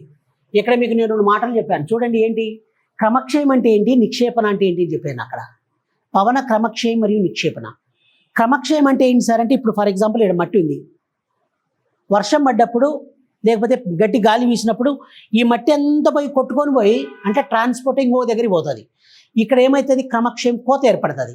అక్కడికి పోయి మట్టి అంతా ఏమవుతుంది? జామ్ అవుతుంది. దాన్ని ఏమంటారంటే నిక్షేపణం అంటారు, దీన్ని క్రమక్షయం అంటారు. అర్థమవుతుందా మాస్టర్? కాబట్టి పవన క్రమక్షయం వల్ల ఏం ఏర్పడతాయి, నిక్షేపణ వల్ల ఏం ఏర్పడతాయి, ఆడ అర్థం చేసుకోవడంలోనే ఉంది మనకు. చాలామంది క్వశ్చన్ కొంచెం డెప్త్గా దాన్ని ఎలా అంటే కీన్ అబ్జర్వేషన్ ఉండాలి. కీన్ అబ్జర్వేషన్ ఉంటే డెఫినెట్గా మనం ఆన్సర్ చేయొచ్చు. కాబట్టి క్రమక్షయం వేరు, నిక్షేపణం వేరు. అంటే గాలి వల్ల క్రమక్షయం జరుగుతుంది, నిక్షేపణ జరుగుతుంది, 2 జరుగుతాయి. క్రమక్షయం అంటే ఏంటి సార్? గాలి గట్టిగా వీసింది అనుకో, ఇక్కడున్న మట్టి రేణువులన్నీ కూడా ట్రాన్స్పోర్ట్ ఇంకో దగ్గరికి పోతాయి. ఓకేనా మాస్టర్? ఇక్కడ ఏమవుతుంది? కోత ఏర్పడుతుంది. క్రమక్షయం అంటే ఏంటి? కోత. దాన్ని ఇంగ్లీష్లో ఎరోజన్ అంటారు. ఇక్కడ నుంచి పోయి ఆడేమైంది సార్? అది అంత మట్టి జామ్ అయింది. దాన్ని ఏమంటాం మనము? నిక్షేపణాన్ని. దాన్ని జనరల్గా డిపోజిషన్ అంటారు. డిపోజిషన్, నిక్షేపణం అంటారు. అంటే అడిపోయి డంప్ అయిపోయింది అనమాట. కాబట్టి ఇలా మనం 2 రకాలుగా చెప్పచ్చు. కాబట్టి పవన క్రమక్షేమారి నిక్షేపణ భూస్వరూపాలు ఏమైనా ఏర్పడ్డాయా అన్నప్పుడు మనకు ఇలా బేసికల్గా చెప్తాం. ఏంటి సార్ అంటే, ఒకటి లోయస్ మైదానాలు. ఇలా క్వశ్చన్స్ అడుగుతున్నారు సార్, అన్నీ మీకు తెలుసు, అందుకని నేను అంటున్నాను. మీరు చదవడంలో కొంచెం జాగ్రత్తగా చదవండి, కొంచెం ఓపికతో చదవాలి, కొంచెం కంగారుగా చదవద్దు. లోయస్ మైదానాలు ఉన్నాయి.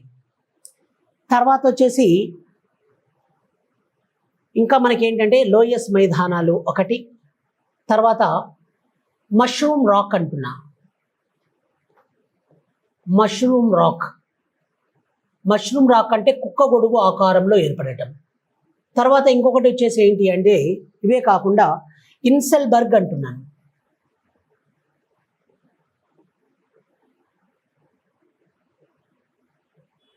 ఇన్సెల్బర్గ్ అంటున్నాం. కాబట్టి లోయస్ మైదానాలు కావచ్చు, మష్రూమ్ రాక్ కావచ్చు, ఇన్సెల్బర్గ్ కావచ్చు, ఇన్సెల్బర్గ్. నెక్స్ట్ వన్ బార్కాన్స్ కావచ్చు, బార్కాన్స్. సార్ అసలు ఇలాంటివి అడిగితే మరి ఏడ చేసేది మనం వాస్తవానికి? సార్ చేయగలుగుతామా సార్? ఖచ్చితంగా కన్ఫ్యూజ్ అవుతాం. వాస్తవం జరిగేది అది. కాబట్టి లోయస్ మైదానాలు అంటే ఏంటి సార్ అంటే, పవన క్రమక్షయం వల్ల ఏర్పడేదాన్ని లోయస్ మైదానాలు అంటారు సార్. క్రమక్షయం వల్ల ఏర్పడుతుంది, కోత పడుతుంది. సరే, ఇది నిక్షేపణ. సరే, ఇది నిక్షేపణ వల్ల ఏర్పడుతుంది సార్. పవనం గాలి గట్టిగా వీసినప్పుడు మట్టి అంతా ఒక దగ్గర ఏమైతే సార్ అంటే డిపోజిషన్ అవుతుంది. దాన్ని మనం ఏమంటాము? నిక్షేపణం అని. లోయస్ మైదానాలు, నిక్షేపణం అన్న విషయాన్ని మీరు గుర్తుపెట్టుకోవాలి. లోయస్ మైదానాలు, నిక్షేపణం. ఈ లోయస్ మైదానాలు ఎక్కడ ఉంటాయి అనేది కూడా మీకు క్వశ్చన్ అడుగుతారు మళ్ళీ. ఎక్కడ ఉన్నాయి ఈ లోయస్ మైదానాలు అంటే, ఇవి వచ్చేసి వాయువ్య చైనాలో ఉంటాయి. వాయువ్య చైనా దేశానికి వాయువ్య భాగంలో ఈ యొక్క లోయస్ మైదానాలు. ఇవి ఎలా ఉంటాయి సరే? ఎల్లోయిష్ కలర్లో ఉంటాయి, అంటే పసుపు వర్ణంలో ఉంటాయి. చాలా సారవంతమైన నీళ్ళవి. ఇలాంటి క్వశ్చన్స్ అడుగుతాడు. అదేవిధంగా మష్రూమ్ రాక్ అంటున్నాం, కుక్క గొడుగు ఆకారం అంటున్నాం. కుక్క గొడుగు ఆకారం అంటే ఎలా ఉంటుంది సార్ అంటే, ఇప్పుడు చూడండి, ఇది ఇలా ఉన్నప్పుడు ఈ యొక్క కుక్క గొడుగు ఆకారం అంటే ఇలా ఉంటుందండి మష్రూమ్ రాక్ అంటే. ఇది ఎలా ఏర్పడింది సార్ అంటే, ఇది నిక్షేపణ వల్ల కాదు, క్రమక్షయం వల్ల ఏర్పడింది అన్న విషయాన్ని మీరు గుర్తుపెట్టుకోవాలి. ఇది ఒక స్టోన్ ఉంటుంది. స్టోన్ ఉన్నప్పుడు గాలి గట్టిగా వీసినప్పుడు దాని చుట్టూ ఉన్నంత మట్టి రేణువులన్నీ కొట్టకపోతాయి. గాలి అలానే కంటిన్యూగా వీచి ఏమవుతాయి సార్ అంటే, ఆ రాయి ఈ రాయి అంతా కొట్టుకొని ఈ యొక్క శిల యొక్క కింది భాగం, అడుగు భాగం వచ్చేసి చిన్న చిన్న ముక్కలుగా అంతా విడిపోయి కింది భాగం నేరోగా ఏర్పడి పైన వచ్చేసి ఎలా ఉంటుంది అంటే మష్రూమ్ రాక్ లాగా, అంటే కుక్క గొడుగు ఆకారంలో, పుట్ట గొడుగు ఆకారంలో ఏర్పడుతుంది. కాబట్టి పవన క్రమక్షయం వల్ల ఏర్పడేదాన్ని మష్రూమ్ రాక్ అంటారు. లోయస్ మైదానాలు అనేవి ఎలా ఏర్పడాయంటే పవన నిక్షేపణ వల్ల ఏర్పడ్డాయి. మరి ఇన్సెల్బర్గ్ అనేది కూడా ఎలా ఏర్పడుతుందంటే క్రమక్షయం వల్లనే ఏర్పడుతుంది. బార్కాన్స్ అనేది ఎలా ఏర్పడుతుందంటే పవన నిక్షేపణ వల్ల ఏర్పడుతుందనే విషయాన్ని మీరు గుర్తుపెట్టుకోవాలి. సార్ మరి వాటికి దీనికి తేడా తెలియకుండా నువ్వు చదివితే ఆటోమేటిక్గా రేపు సక్సెస్ కాలేవు, అది మాత్రం వాస్తవం. కాలేదు సార్. ఇలాంటివి మీరు తెలుసుకోవాలి సార్. తర్వాత ఇప్పుడు నీటి క్రమక్షయం అంటున్నాం, అంటే వాటర్ ఎరోజన్ అంటున్నాం. ఇక నీటి క్రమక్షయం అంటే వాటర్ ఎరోజన్ అంటున్నాం. ఇక నీటి క్రమక్షయం అంటున్నాం. ఈ నీటి క్రమక్షయం వల్ల కూడా ఎన్నో ఏర్పడతాయి.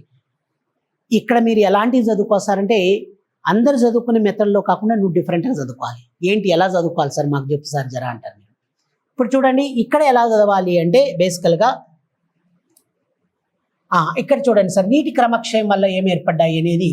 క్రమక్షయం వల్ల ఏమైతే సార్ అంటే వి ఆకారపు లోయలు ఏర్పడతాయి. ఏమి ఏర్పడతాయి సార్? వి ఆకారపు లోయలు అనేటివి ఏర్పడతాయి. వి షేప్డ్ వ్యాలీస్ ఏర్పడతాయి. తర్వాత గార్జెస్ అనేటివి ఏర్పడతాయి. గార్జెస్, అగాధ దరులు అంటారండి వీటిని. గార్జెస్ అంటే అగాధ దరులు అంటారు.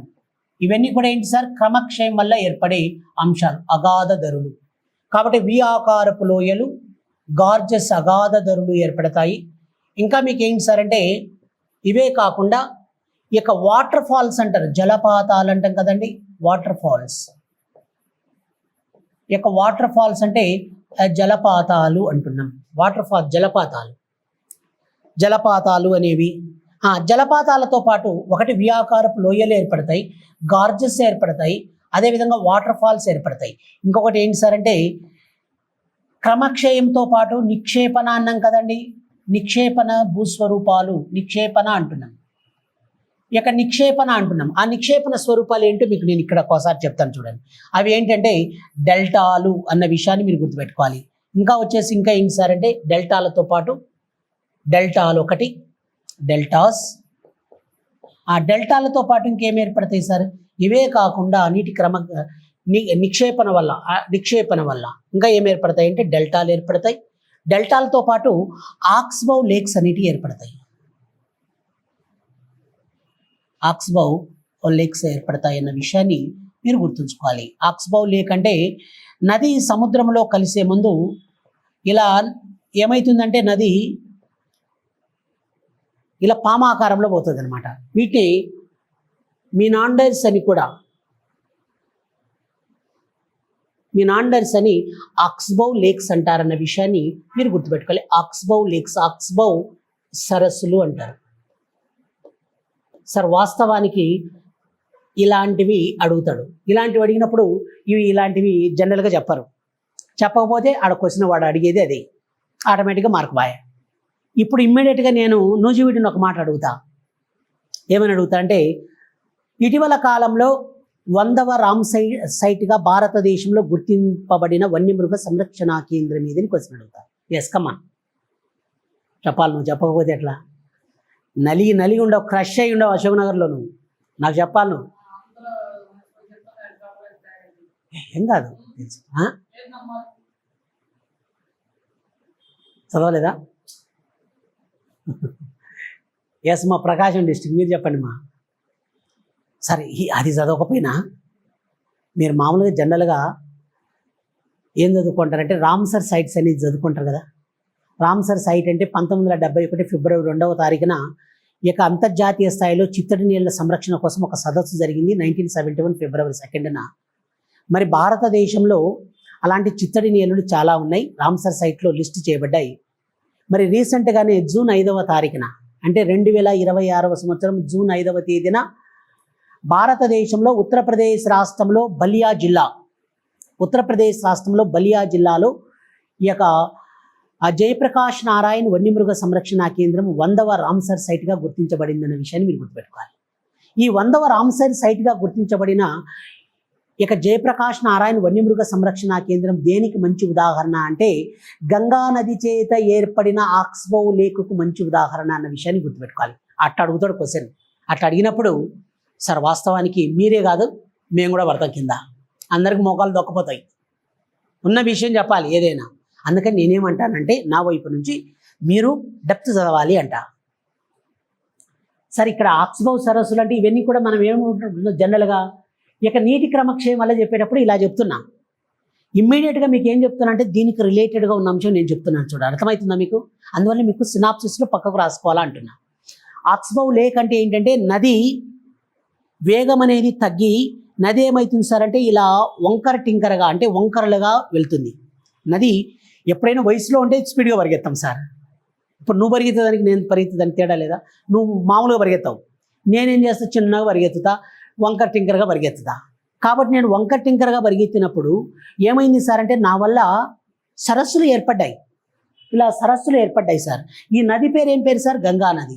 అలా ఏర్పడిన సరస్సులు ఏమంటారంటే ఆక్స్బౌ లేక్స్ అంటారు. ఈ ఆక్స్బౌ లేక్స్ అనేటి సరస్సులో ఏముంటుంది? వాటర్ ఉంటుంది. కాబట్టి చిత్తడి నీళ్ళు ఉన్నట్టే కదా లెక్క. కాబట్టి ఇక జయప్రకాష్ నారాయణ్ వన్యమృగ సంరక్షణ కేంద్రం ఉత్తరప్రదేశ్ రాష్ట్రంలోని బలియా జిల్లాలో ఉంది. ఈ బలియా జిల్లాలో ఉన్న ఈ యొక్క జయప్రకాష్ నారాయణ్ వన్యమృగ సంరక్షణ కేంద్రాన్ని భారతదేశంలో 100వ రామ్సర్ సైట్గా గుర్తించబడడం జరిగింది అనే విషయాన్ని మీరు గుర్తుంచుకోవాలి. ఇది ఏ రకమైన ఏ విధంగా ఏర్పడింది సార్ అంటే ఆక్స్బౌ లేక్కు ప్రధానమైన ఉదాహరణగా మనం చెప్పుకోవచ్చు. సరే ఈ క్వశ్చన్ ఇది పడుతుంది, ఇలాంటివి అడుగుతాడు. అడిగితే మనం ఎగిరిపోతాయి, మరి ఫీజులు ఎగురుతాయి సార్. వాస్తవానికి ఎవరికైనా ఎగురుతాయి, లెక్చరర్లు కూడా చెమటలు పడతాయి. మరి అలా అడిగితే ఏం చేస్తాం సార్ చెప్పండి. అందుకని నేనేమంటానంటే చదవడం ఏదో గట్టిగా చదవండి. గట్టిగా చదవడం మనం అలవాటు చేసుకోవాలి. ఓకేనా మాస్టర్? ఇలాంటివన్నీ చాలా అంశాలు. ఇవన్నీ కూడా వికోశీకరణ భూస్వరూప డినండేషన్ ల్యాండ్ ఫార్మ్స్ అంటారు. ఓకేనా?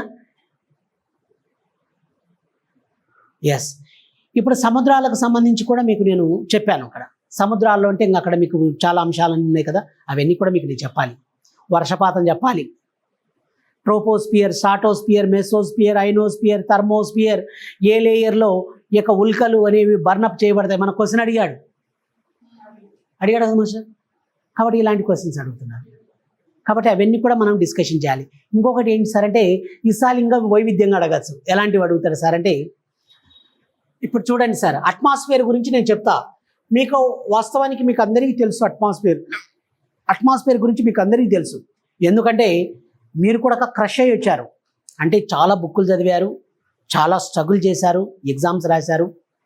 ఎలా ఉన్నారంటే ఇంకా అసలు కత్తి లేకుండానే యుద్ధం చేసే పరిస్థితి మీది. కత్తి లేకుండానే మెడకాయ ఉరికేస్తారు, అలా ఉన్నారు మీరు. అవునా కదమ్మా? ఎస్. కాబట్టి కసి మీద ఉన్నారు సార్. కాబట్టి ఇక్కడ ఏంటి సార్ అంటే రేపు మనకు ఎలా విషయాలు అన్నప్పుడు ఈ యొక్క సముద్రాలు కానీ ఈ యొక్క తర్వాత వాతావరణానికి సంబంధించిన విషయాలు చెప్పేటప్పుడు, వాతావరణం అంటే ఏంటంటే నువ్వు చెప్తావు, టకా చెప్పేస్తావు. నాసా ఇటే చెప్పింది సార్, అట్ట చెప్పింది. నైట్రోజన్ ఉంటుంది సార్, ఆక్సిజన్ ఉంటుంది సార్, CH4 ఉంటుంది, మీథేన్ ఉంటుంది సార్, నెక్స్ట్ వన్ వచ్చేసి O3 ఓజోన్ లేయర్ ఉంటుంది సార్, అన్నీ ఉంటాయి, ఆర్గాన్ ఉంటుంది, నియాన్ ఉంటుంది, వాటర్ వేపర్ ఉంటుంది, వాటి పర్సంటేజ్ అన్నీ చెప్తావు. కానీ తర్వాత లేయర్స్ చెప్పేటప్పుడు మనం ఏం చెప్తాం సార్ అంటే troposphere, stratosphere, mesosphere, ionosphere, thermosphere, exosphere ఇవి చెప్తాం. వాటికి చెప్పినాక వాడు అడిగే క్వశ్చన్లు అక్కడ మనం ఉండేటన్నీ చెప్పుకుంటాం. వాస్తవానికి అన్నీ చెప్పుకుంటాం. వాడు అడిగే విషయాలు ఏమడుగుతాడు సార్ అంటే మనం అనుకున్నది ఒకటి, అయింది ఒకటి, వాడేం క్వశ్చన్ అడుగుతాడంటే నువ్వు ఇవన్నీ చదువుతావు. వాడేమంటాడంటే ప్రతి సంవత్సరం వేసవి కాలంలో, ఎవరీ ఇయర్ ప్రతి సంవత్సరం వేసవి కాలంలో ఉత్తర ధ్రువంలోను దక్షిణ ధ్రువంలోను Arora australis and Arora borealis అనేటి మనకు కనిపిస్తాయి. ఈ యొక్క Arora australis and Arora borealis అనే ప్రకాశవంతమైన కాంతిపుంజం మీకు వాతావరణంలో ఏ పొరలో ఏర్పడుతుందని క్వశ్చన్ అడుగుతాడు. ఫీజులు ఎగిరిపోక ఏముంది సార్? ఫీజులు ఎగిరిపోతాయి వాస్తవానికి. అవునా మాస్టర్? వోల్టేజ్ ఎక్కువ అవుతుంది, ఫాట్ అని ఎగిరిపోతాయి.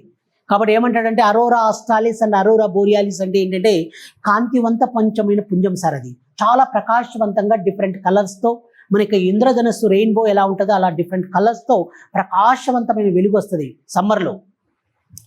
అలా వస్తుంది Arora australis and Arora borealis అంటారు వాటిని. ఎక్కడ? ఉత్తర ధ్రువంలోను దక్షిణ ధ్రువంలో.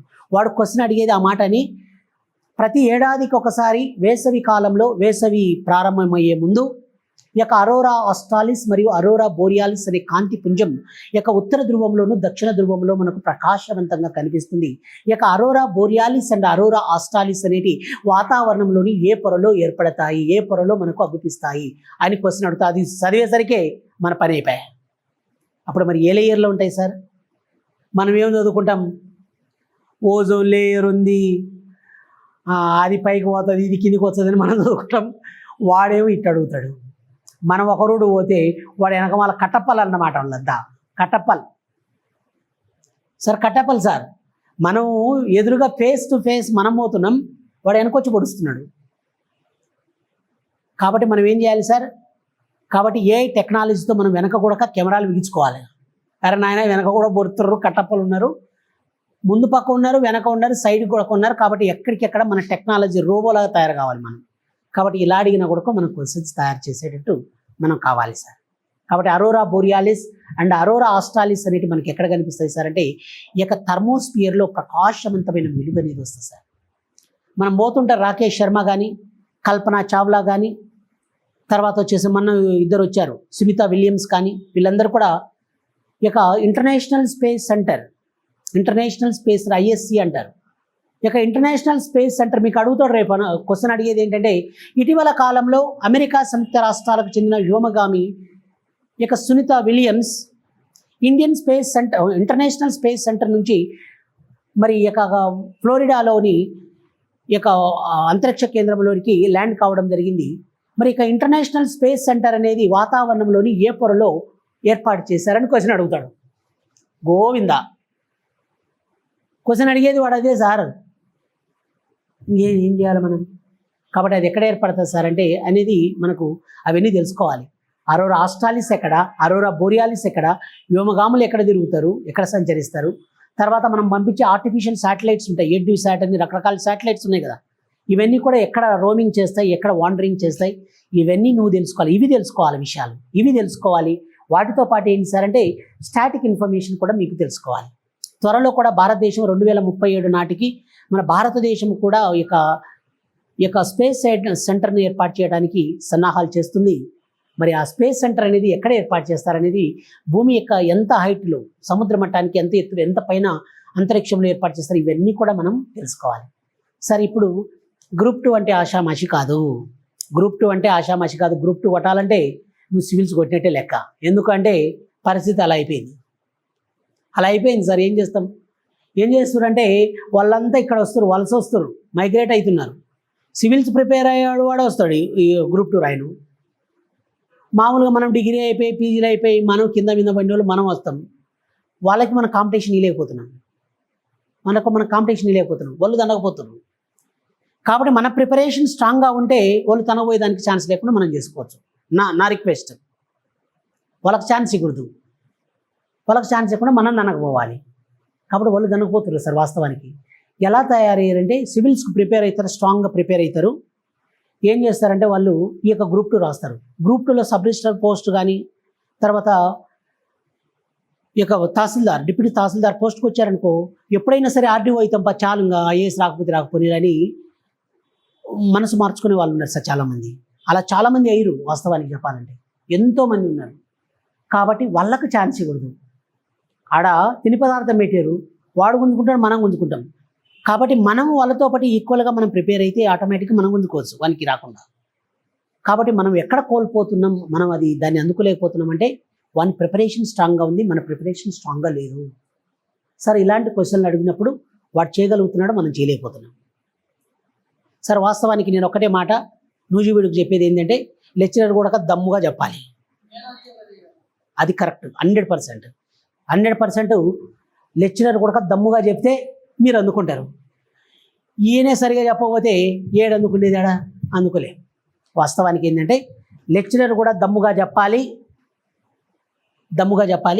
మీరు కూడా ఏంటి సార్ అంటే మీరు కూడా అందుకునేటట్టు ప్రయత్నం చేయాలి. అప్పుడు మాత్రమే సక్సీడ్ అవ్వటానికి అవకాశాలు ఉంటాయి. ఏ మాటకు ఆ మాట. ఏమంటారు రాజా? ఎస్.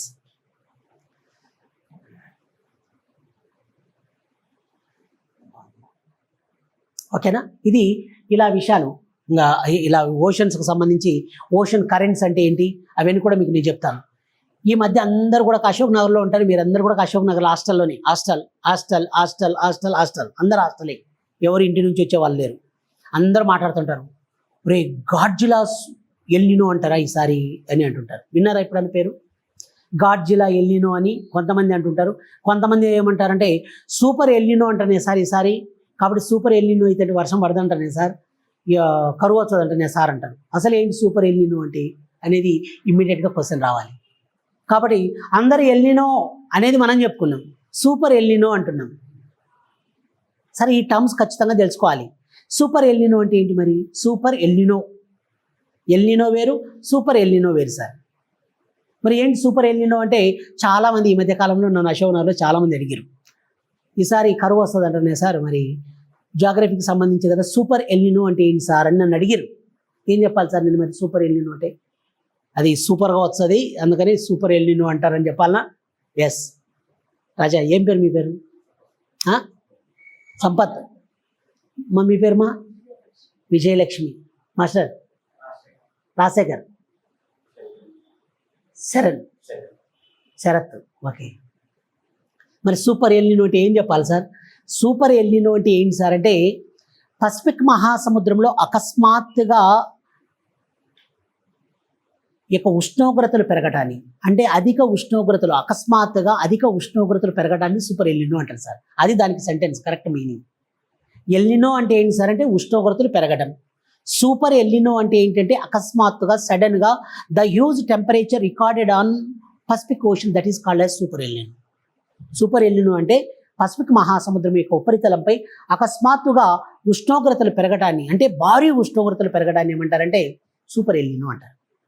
సరే ఈ పాయింట్ మీరు చెప్పాలి సార్. ఇలాంటి అంశాలు చాలా ఉన్నాయి. డ్రిఫ్ట్ అంటే ఏంటి, గల్ఫ్ స్ట్రీమ్ అంటే ఏంటి, గల్ఫ్ అంటే ఏంటి, సింధు శాఖ అంటే ఏంటి, జలసంధి అంటే ఏంటి, చాలా చాలా అంశాలు అవన్నీ కూడా మనం ఇప్పుడు జలసంధులు కూడా చెప్పాలి. ఎందుకంటే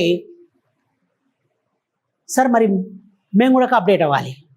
ఏం అప్డేట్ అవ్వాలి సార్ అంటే ఇప్పుడు చూడండి, ప్రస్తుతం వచ్చేసి అంతర్జాతీయ స్థాయిలోను జాతీయ స్థాయిలో చాలా సెన్సిటివ్గా చాలా అల్లకల్లోలంగా ఉంది పరిస్థితి.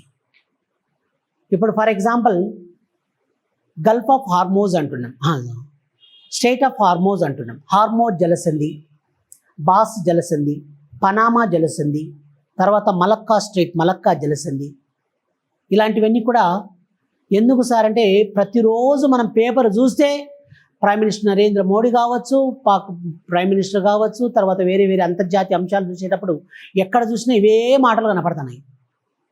కాబట్టి కంపల్సరీ ఏ స్టేట్ ఎక్కడుంది, ఏ జలసంధి ఎక్కడుంది అనేది మనం ఖచ్చితంగా తెలుసుకోవాలి మాస్టర్.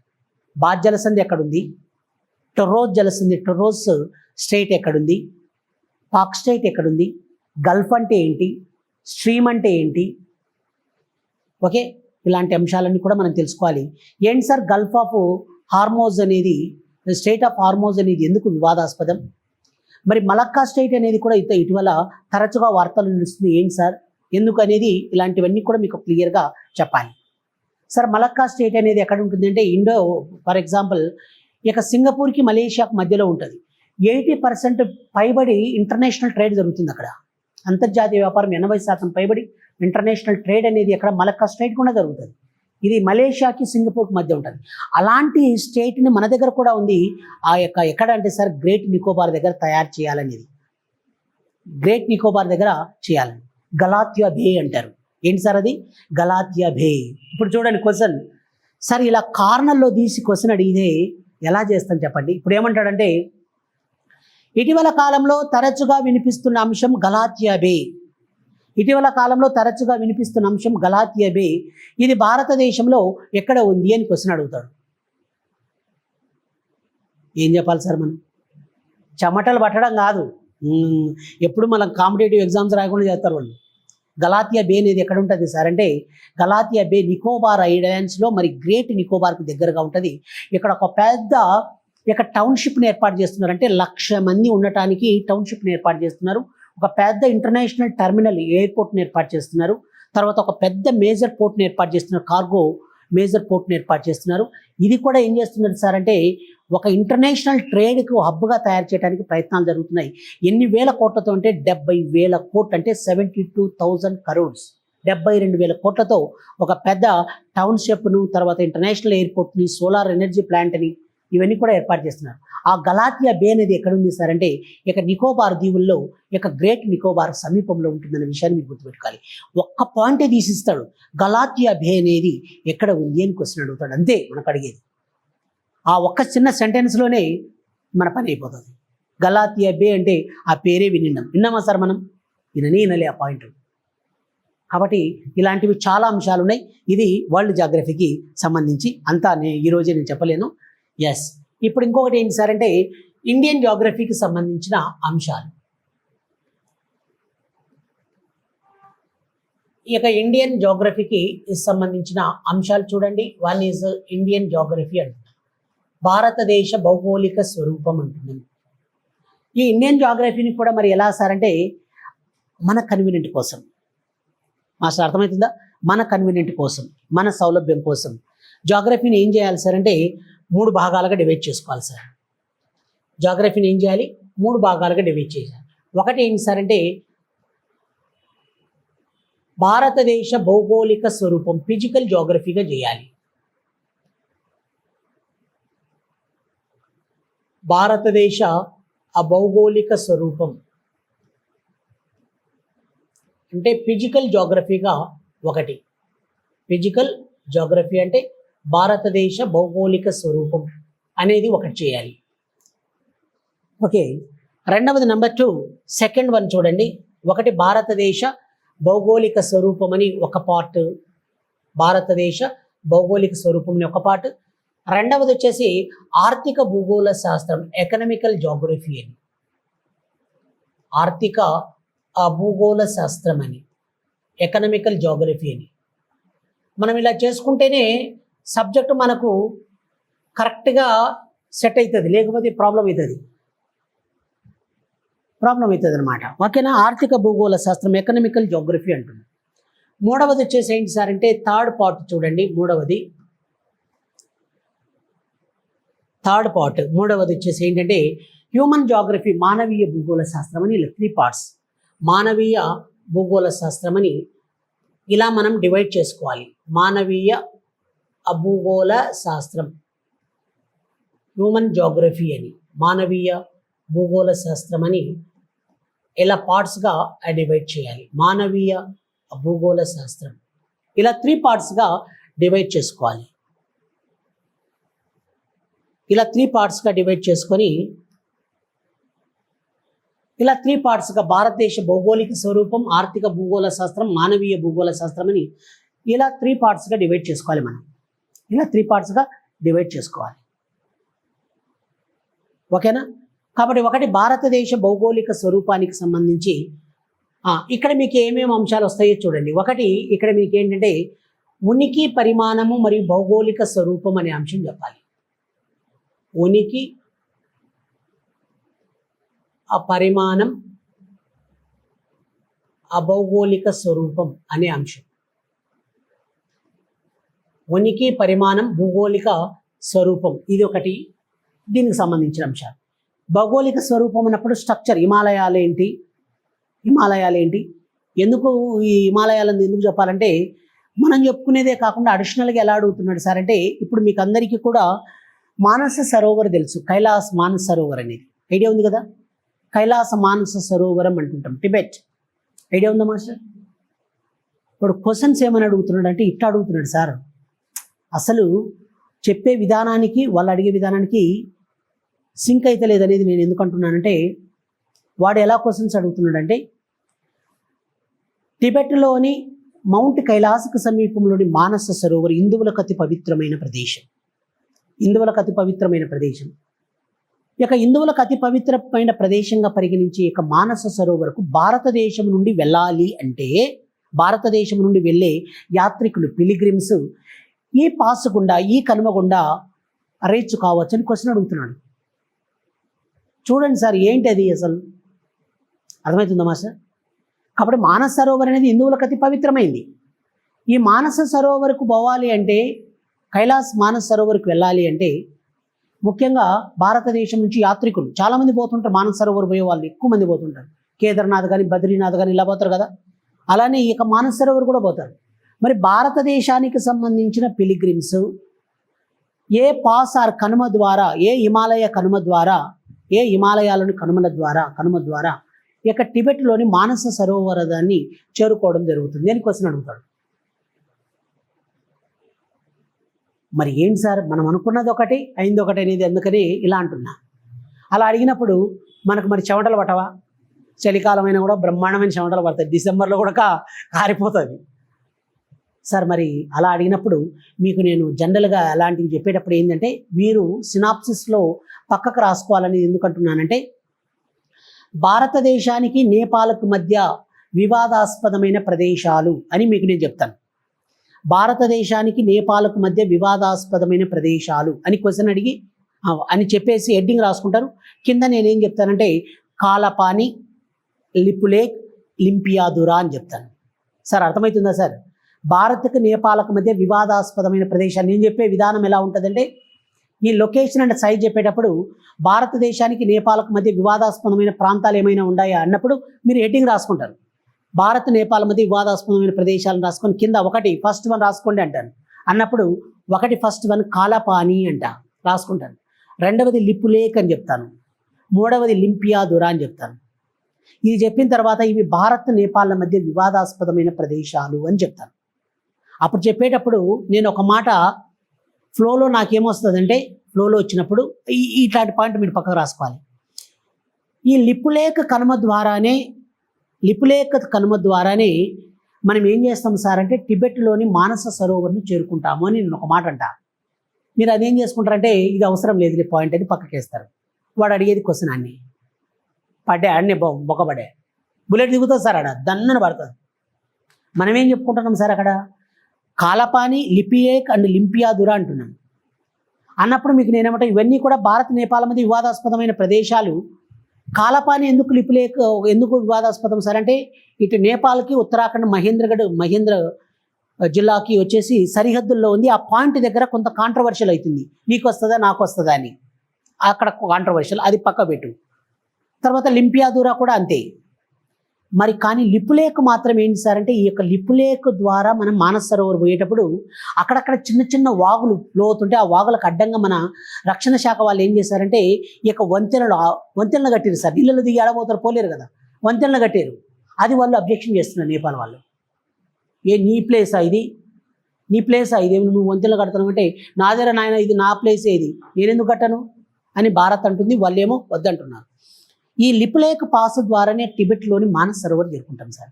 ఈ పాయింట్ మనం చెప్పినప్పుడు చాలామంది ఏం చేస్తారంటే మెయిన్ పాయింట్స్ రాసుకుంటారు. కాలపాని, లిపులేక్ అండ్ లింపియాదోరాలు భారత్ చైనాల మధ్య వివాదాస్పదమైన ప్రదేశాలను రాసుకుంటారు.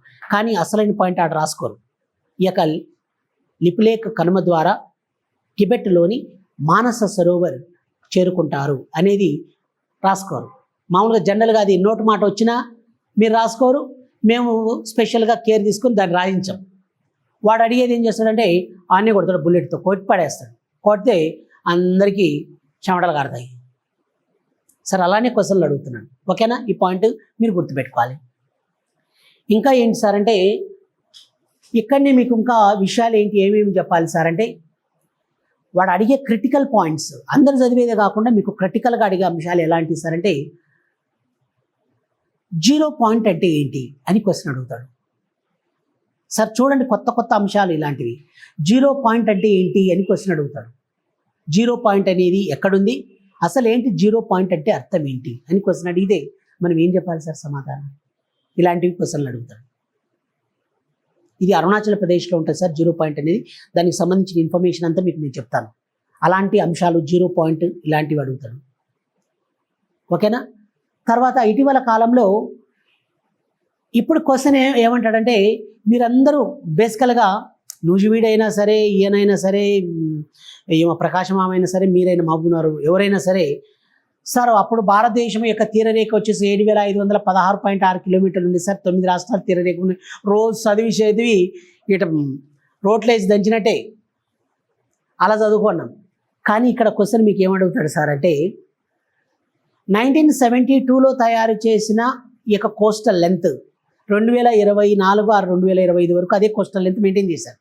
2025వ సంవత్సరంలో ఈ యొక్క ఇండియన్ మ్యారిటైమ్ బోర్డు వారి సహకారంతో మినిస్టర్ ఆఫ్ హోమ్ అఫైర్స్ వాళ్ళు ఈ యొక్క కోస్టల్ లెంత్ను డిక్లేర్ చేశారు, రీక్యాలిక్యులేట్ చేశారు. రీక్యాలిక్యులేట్ చేసినప్పుడు 11,098 కిలోమీటర్స్, 11,098 కిలోమీటర్లు లెంత్ వచ్చింది. ఆ పాయింట్ మీరు గుర్తుపెట్టుకోవాలి సార్. మరి సార్ అప్పుడేమో భారతదేశం యొక్క మొత్తం తీరరేఖ పొడవు 7,516.6 కిలోమీటర్లు. మరి 2025 నాటికి ఈ యొక్క తీరరేఖ పొడవు 11,098 కిలోమీటర్లు. ఏంటి సార్ ఇంత గ్యాపా సార్ అని ఇమ్మీడియట్గా ఆయన నన్ను కాలర్ పట్టుకొని అడుగుతాడు. ఎస్, ఎగ్జాక్ట్లీ ఉన్నమాట అది. ఏమంటాడంటే సార్ భలేవారు సార్, మీరు 1972 నుంచి 2024, 2025 నాటికి భారతదేశంలో మొత్తం తీరరేఖ పొడవు 7,516.6 కిలోమీటర్లు అని చెప్పారు. 2025వ సంవత్సరంలో ఇండియన్ మ్యారిటైమ్ బోర్డు సహకారంతో మినిస్టర్ ఆఫ్ హోమ్ అఫైర్స్ వాళ్ళు రీక్యాలిక్యులేట్ చేశారు. రీక్యాలిక్యులేట్ చేసినప్పుడు 11,098 కిలోమీటర్లు కోస్టల్ లెంత్ వచ్చింది అంటున్నారు. సార్ 7,000 ఎక్కడ, 11,000 ఎక్కడ సార్? ఇంత గ్యాప్ ఉంటుందా సార్? అంతా మీరు మమ్మల్ని మిస్మ్యారేజ్ చేస్తున్నారు, మమ్మల్ని అంతా తప్పుదారి పట్టిస్తారు, మాకు ఈ రకమైతే మాకు ఉద్యమే రాసారని ఆయన ఇమ్మీడియట్గా బుక్కాడ పడేసి జరా వెళ్ళిపోతాడు. నేను ఇప్పుడు ఏం చెప్పాలి మరి నీకు ఏం చెప్పాలి చెప్పండి? ఆ క్వశ్చన్ అదే అడుగుతాడు వాడు. 72 నుంచి 2024 నాటికి భారతదేశంలో తీరరేఖ పొడవు 7,516.6 కిలోమీటర్లు అయితే ఇక మినిస్టర్ ఆఫ్ హోమ్ అఫైర్స్ వారు రీక్యాలిక్యులేట్ చేసినప్పుడు 11,098 కిలోమీటర్లు కోస్టల్ లెంత్ పెరిగింది. మరి ఈ యొక్క కోస్టల్ లెంత్ అమాంతంగా ఈ యొక్క 5,000, 6,000 కిలోమీటర్లు పెరగడానికి గల కారణం ఏది? ఆ కారణాలు ఏంటి అని క్వశ్చన్ అడుగుతాడు. నాకు అది మ్యాటర్ తెలియకపోతే నేను ఆయనకు తలంచాలి, అవునా కదా? తలంచాల్సిందే. సార్ నాకు తెలియదు నాకు నువ్వు అంటే నువ్వేం సార్ అంటాడు. నువ్వేం సార్ బొంగులేదు, మాకు ఈ రకం అయితే మాకు గ్రూప్లో వచ్చేది లేదు, ఏమయ్యేది లేదు, ఇదంతా సొల్లు సార్ అంటావు. కాబట్టి నా దగ్గర కూడా నేను ఎలా ఉండాలి సార్ అంటే మీకన్నా 10 రెట్లు ఎక్కువ చదవాలి, నిత్య విద్యార్థిగా ఉండాలి. 10 రెట్లు ఎక్కువ చదివితే మీకు నేను ఇన్ఫర్మేషన్ ఇస్తాను. లేకపోతే ఇప్పుడు అంటున్నాడు సార్ మరి మహానది నుంచి వైగే నది వరకు తూర్పు కనుమలు విస్తరించి ఉన్నాయి, అది పెట్టాలని ఇది పెట్టాలన్నా సార్ అని ఇప్పుడు ఆయన క్వశ్చనింగ్ చూసారా అలా అడిగాడు. రేపు నన్ను ఇది కూడా అడుగుతాడు, ఏంటి సార్ ఏం చెప్పు. అప్పుడు 7,516.6 కిలోమీటర్లు ఉండే, అమాంతంగా 11,098 కిలోమీటర్లు. మేము ఎరిపప్పులమా సార్, లల్లిపప్పు పెట్టుకున్నాం అనుకుంటున్నాం నోట్లో. ఏం మాట్లాడుతున్నారు సార్ మీరు, ఎట్ట పెరుగుతుంది సార్ చెప్పు అంటాడు. ఏం చెప్పాలి నేను ఆయనకి, ఏం చెప్పాలి రాజా? నా దగ్గర ఆన్సర్ లేకపోతే ఆటోమేటిక్గా నాకు చెమటలు పడతాయి. చెమటలు ఖర్చుపు ఎడదీసి చెమట తుడుచుకుంటా. ఉన్న విషయం చెప్పాలి, ఏ మాట కా మాట, ఉన్నది చెప్పాలి, ఉల్టా చెప్పకూడదు ఎప్పుడు. ఏమైనా దుడుచుకొని నాకు తెలియదు తర్వాత చెప్తా అంటాం. కాబట్టి బేసికల్గా ఏంటి సార్ అంటే, ఎచ్చురీస్ ఉన్న స్థానంలో, ఎచ్చురీస్ అంటే నదులు సముద్రంలో కలిసే ప్లేస్లో ఇన్లెట్స్ అండ్ అవుట్లెట్స్ విషయాలలో ఏమవుతుందంటే కోస్టల్ లెంత్ అనేది పెరుగుతుంది. అవి కారణాలు, ఇన్లెట్స్ అండ్ ఆల్సో ఎచ్చురీస్ల కారణంగా. తర్వాత ఈ యొక్క తీరరేఖ అనేది 7,516.6 కిలోమీటర్ల నుంచి అమాంతంగా 11,098 కిలోమీటర్లు కోస్టల్ లెంత్ పెరిగింది అనేది నేను చెప్పాను అనుకున్నా. సాటిస్ఫై అవుతావు, నువ్వేం మాట్లాడలేవు. మరి నేను చెప్పకపోతే మ్యా మామ అనిపించాలా. మామ అంటే ఏంటి సార్, అంతే అంతే, అది అట్టే రాసుకో, అది టిక్కు కొట్టుకోరాలా. టిక్కు కొట్టుకునేది కాదు. ఇక్కడ కాంపిటేటివ్ ఎగ్జామ్స్ వేరు, అకాడమిక్ సైడ్ వేరు, పిల్లలకు చెప్పడం వేరు. ఈడ సినిమా పడుతుంది, క్లియర్గా మ్యాటర్ చెప్పాలి ఏదైనా సరే. ఓకేనా మాస్టర్? ఇలా విషయాలు, ఇది ఫస్ట్ లెసన్. చాలా ఉన్నాయి, మరి ఈ ఇన్ టైంలో నేను చెప్పలేను వాస్తవానికి. ఎస్, ఇప్పుడేంటి సార్ అంటే, దీని తర్వాత నెక్స్ట్ వచ్చేసి క్లైమేట్ సార్, శీతోష్ణ స్థితి అంటున్నాం. దీనికి సంబంధించిన విషయాలు కూడా మనం చాలా అంశాలు ఏంటంటే ఎకనామిక్ సర్వేని ఆర్ సోషల్ అవుట్లుక్ని బేస్ చేసుకుని చెప్పాలి. సార్ ఏం చెప్పాలి సార్, దేని బేస్ చేసుకుని? Social outlook. కాబట్టి economic survey as well as social అవుట్లుక్ను ఆధారంగా చేసుకొని, అవుట్లుక్ను ఆధారంగా చేసుకొని చెప్పాలి. సాధారణ వర్షపాతం ఎంత, నైరుతి ఋతుపవనాల వల్ల ఎంత, ఈశాన్య ఋతుపవనాల వల్ల ఎంత, మామూలుగా అయితే ఎంత ఉంది, ఇవన్నీ సోషల్ అవుట్లుక్ ఆధారంగా చెప్పాలి. తర్వాత వీటితో పాటు నదులు, నీటి ప్రవాహం, నీటి పారుదల, నదులు మరియు నీటి పారుదల ప్రాజెక్టులు అండి. ఈ నదులు నీటి పారుదల ప్రాజెక్టులకు సంబంధించిన విషయాలు చెప్పేటప్పుడు కూడా మనం చాలా ఎలాబొరేట్గా చెప్పాలి. ఏం సార్ ఎందుకు చెప్పాలంటే, భారత్ పాకిస్తాన్ల మధ్య నిన్న కూడా వేస్తున్నారు. సింధు నది జలాలలో రక్తాన్ని ప్రవహించారు, రక్తాన్ని పారేటట్టు చేశారు, కాబట్టి ఒక్క చుక్క కూడా నీళ్లు వదలం మీకు అని భారత్ స్టేట్మెంట్, భారత విదేశాంగ శాఖ. విన్నారా సార్? చూస్తుంటారా పేపరు? భారత విదేశాంగ శాఖ స్టేట్మెంట్ ఏంటంటే, మేము న్యూట్రల్గా ఉంటున్నాం, భారతదేశం న్యూట్రల్గా ఉంటుంది, ఏం పట్టించుకోకుండా మేము సైలెంట్గా ఉంటున్నాం. కానీ మీరు ఏం చేస్తున్నారు, సింధు జలాల్లో నీటిని రక్తమరకలు చేస్తున్నారు. మీరు నీటిని రక్తంతో నింపుతున్నారు. కాబట్టి ఈ యొక్క సింధు నది వాటర్, సింధు జలాలు ఇక్కడ నుంచి మీకు రావు, ఆపేస్తున్నాం అని ఆపేశారు.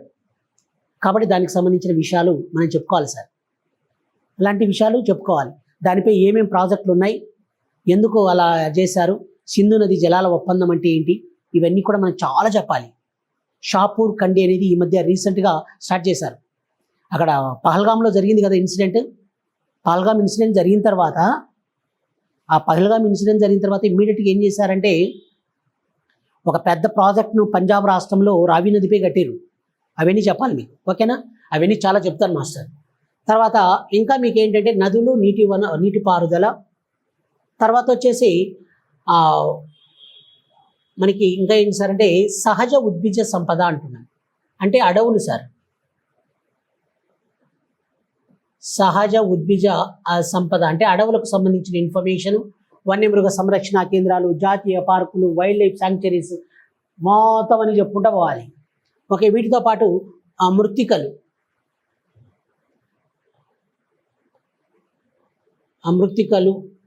తర్వాత వీటితో పాటు ఇక న్యాచురల్ డిజాస్టర్స్కి సంబంధించిన విషయం చెప్పాలి సార్. న్యాచురల్ డిజాస్టర్ అంటే సహజ విపత్తులకు సంబంధించిన ఇన్ఫర్మేషన్ చెప్పాలి. ఇవి భారతదేశ భౌగోళిక స్వరూపం అంటే ఫిజికల్ స్ట్రక్చర్కి సంబంధించిన అంశాలు. ఫిజికల్ జాగ్రఫీలో ఈ అంశాలను వచ్చాయి: ఉనికి, పరిమాణం, భౌగోళిక శీతోష్ణ స్థితి, నదులు, నీటిపారుదల, సహజ ఉద్భిద సంపద, మృత్తికలు, న్యాచురల్ డిజాస్టర్స్. ఓకేనా? ఎస్. రెండవది ఎకనామికల్ జాగ్రఫీ, ఆర్థిక భూగోళ శాస్త్రం. మరి ఇక్కడ ఏమొస్తాయి సార్ అంటారు.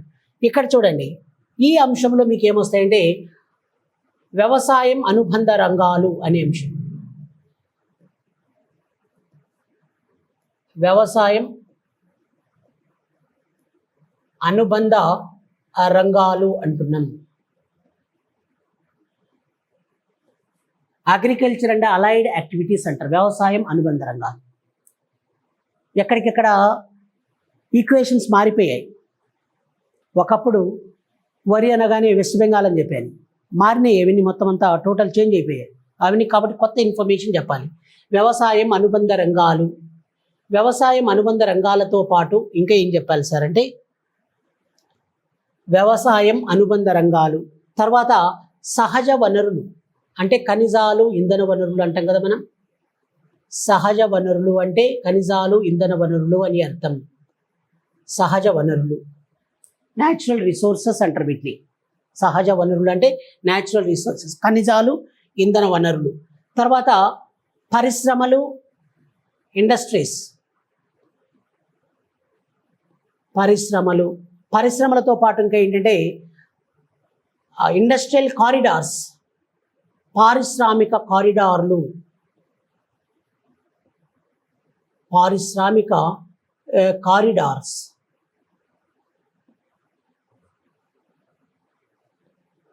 కాబట్టి పరిశ్రమలు, పారిశ్రామిక కారిడార్లు అనేవి. మరి వీటితో పాటు ఇంకా మనం ఏం డిస్కషన్ చేయాలంటే రవాణా వ్యవస్థ, ట్రాన్స్పోర్ట్ సిస్టమ్. రవాణా వ్యవస్థ ఇక్కడ చెప్పేటప్పుడు మీకు ఏంటంటే రీసెంట్గా ఉండేటి కూడా అంశాలు చెప్పాలి. ఎందుకంటే రీసెంట్ అంటే Zojila railway road tunnel, Zojila road tunnel, ఇలాంటి కొత్త కొత్త అంశాలన్నీ కూడా చెప్పాలి. అది కూడా ఇండియా ఇయర్ బుక్ను బేస్ చేసుకొని చెప్పాలి, గవర్నమెంట్ రిపోర్ట్స్ అన్నమాట. ఓకే. రవాణా వ్యవస్థ. రవాణా వ్యవస్థతో పాటు ఇక్కడ మీకు సమాచార ప్రసార వ్యవస్థ, సమాచార ప్రసార వ్యవస్థలకు సంబంధించిన అంశాలు. తర్వాత పర్యాటక రంగం, టూరిజం. పర్యాటక రంగం. పర్యాటక రంగంతో పాటు ఇంకా ఏంటి సార్ అంటే పర్యాటక రంగం, సమాచార రవాణా వ్యవస్థ, వాణిజ్యం, ట్రేడ్ అనేది కొత్తగా తెచ్చారండి. వాణిజ్యం, ట్రేడ్, అంతర్జాతీయ వ్యాపారం, దేశ వ్యాపారం, ఇలాంటివన్నీ కూడా, ఇమిగ్రెంట్స్, ఇలాంటివన్నీ చాలా ఉంటాయి. ఇవన్నీ కూడా ఆర్థిక భూగోళ శాస్త్రం, ఎకనామికల్ జోగ్రఫీకి సంబంధించిన అంశాలు. ఏమేమి ఉన్నాయి? వ్యవసాయం అనుబంధ రంగాలు, సహజ వనరులు అంటే ఖనిజాలు, ఇంధన వనరులు, పరిశ్రమలు, పారిశ్రామిక కారిడార్లు, రవాణా వ్యవస్థ, సమాచార ప్రసార వ్యవస్థ, పర్యాటక రంగం, వాణిజ్యం. మానవీయ భూగోళ శాస్త్రం అంటే ఏముంటాయి సార్ అంటారు. ఇక్కడ చూడండి ఏముంటాయో ఒకసారి అందరూ కూడా అబ్జర్వ్ చేయండి. ఈ మానవీయ భూగోళ శాస్త్రంలో మనకు బేసికల్గా ఏముంటాయంటే ఇక్కడ వచ్చేసి ఒకటి పాపులేషన్, జనాభా. పాపులేషన్, జనాభా ఒకటి. ఏంటండి? జనాభా, పాపులేషన్ అనేది ఒకటి. జనాభాతో పాటు మనకి ఇంకా ఏంటంటే జనాభా ఒకటి ఉంది కదా, ఈ యొక్క పాపులేషన్ జనాభా అంటున్నాం. జనాభాతో పాటు HDI కూడా చెప్పాలండి, హ్యూమన్ డెవలప్మెంట్ ఇండెక్స్ అంట, మానవాభివృద్ధి సూచిక. HDI అంటే హ్యూమన్ డెవలప్మెంట్ ఇండెక్స్, మానవాభివృద్ధి సూచిక అనేది కూడా మనం డిస్కషన్ చేయాలి. తర్వాత వలసలు, మైగ్రేషన్స్. వలసలు, మైగ్రేషన్స్. వలసలతో పాటు ఇంకా ఏంటి అంటే పట్టణీకరణ, అర్బనైజేషన్. అర్బనైజేషన్ అంటే ఏంటంటే పట్టణీకరణ అంటున్నాం. అర్బనైజేషన్, పట్టణీకరణ. కాబట్టి జనాభా అనే అంశము, HDI, వలసలు, అర్బనైజేషన్. తర్వాత జాతులు మరియు తెగలు, రేసెస్ అండ్ ట్రైబ్స్. జాతులు మరియు తెగలు, రేసెస్ అండ్ ట్రైబ్స్ అనే అంశం. లింగ్విస్టిక్ గ్రూప్స్ అంటే భాషా సమూహాలు, ఇవన్నీ కూడా చెప్పాలి. భాషా సమూహాలు అంటే లింగ్విస్టిక్ గ్రూప్స్ అంటారు. లింగ్విస్టిక్ గ్రూప్స్ అంటే భాషా సమూహాలు, లింగ్విస్టిక్ గ్రూప్స్. కాబట్టి జనాభా, HDI, వలసలు, అర్బనైజేషన్, జాతులు, తెగలు, భాషా సమూహాలు ఇవన్నీ కూడా దేనికి సంబంధించినవి అంటే మానవీయ భూగోళ శాస్త్రానికి సంబంధించిన అంశాలు. ఓకేనా అండి? ఇవి ఉంటాయి. దీనికి ఒక ఎగ్జాంపుల్ మీకు నేను చెప్తాను చూడండి. ఏంటంటే షెడ్యూల్ ట్రైబ్స్, ఎస్టీ జనాభా, గద్దీలు అనే వాళ్ళు ఎక్కడ ఉంటారు, ముండాలు అనే వాళ్ళు ఉన్నారు, సంతాలులు ఎక్కడున్నారు, లెప్చాలు, బుటియాలు ఎక్కడున్నారు, క్వశ్చన్ అడిగారా లేదా? కాబట్టి అవి దేనికి సంబంధించిన అంశం? తెగలు అనే అంశం. తెగలు, జాతులు, తెగలు, రేషెస్ అండ్ ట్రైబ్స్. అదేవిధంగా భాషా సమూహాలు అంటే ఏంటి అంటే ఈ యొక్క లింగ్విస్టిక్ గ్రూప్స్ అనేటి. అర్బనైజేషన్ అంటే పట్టణీకరణ అనే అంశము. పట్టణీకరణతో పాటు ఇంకా ఏంటి సార్ అంటే వలసలు, మైగ్రేషన్స్తో పాటు HDI అంటే హ్యూమన్ డెవలప్మెంట్ ఇండెక్స్ అంటే మానవాభివృద్ధి సూచిక. అదేవిధంగా జనాభా, పాపులేషన్, ఇవన్నీ మీరు ఖచ్చితంగా గుర్తుంచుకోవాలి. ఇది మీ syllabus. At the same time మీరు చేయాల్సిన పని ఏంటి సార్ అంటే ఏపీ వాళ్ళు special focus on AP geography, Telangana వాళ్ళు special focus on Telangana geography. Indian geography, world geography ఇద్దరికి సేమే. రీజనల్ జాగ్రఫీకి వచ్చేసి వేరు ఉంటుంది. ఓకేనా? క్లియర్? ఎస్. ఇది ఇలా విషయాలు ఉన్నాయి. ఇలా మనం ముందుకెళ్దాం. ఓకేనా? అయితే ఈ క్లాస్ ఇంతటితోటి క్లోజ్ చేస్తున్నాం.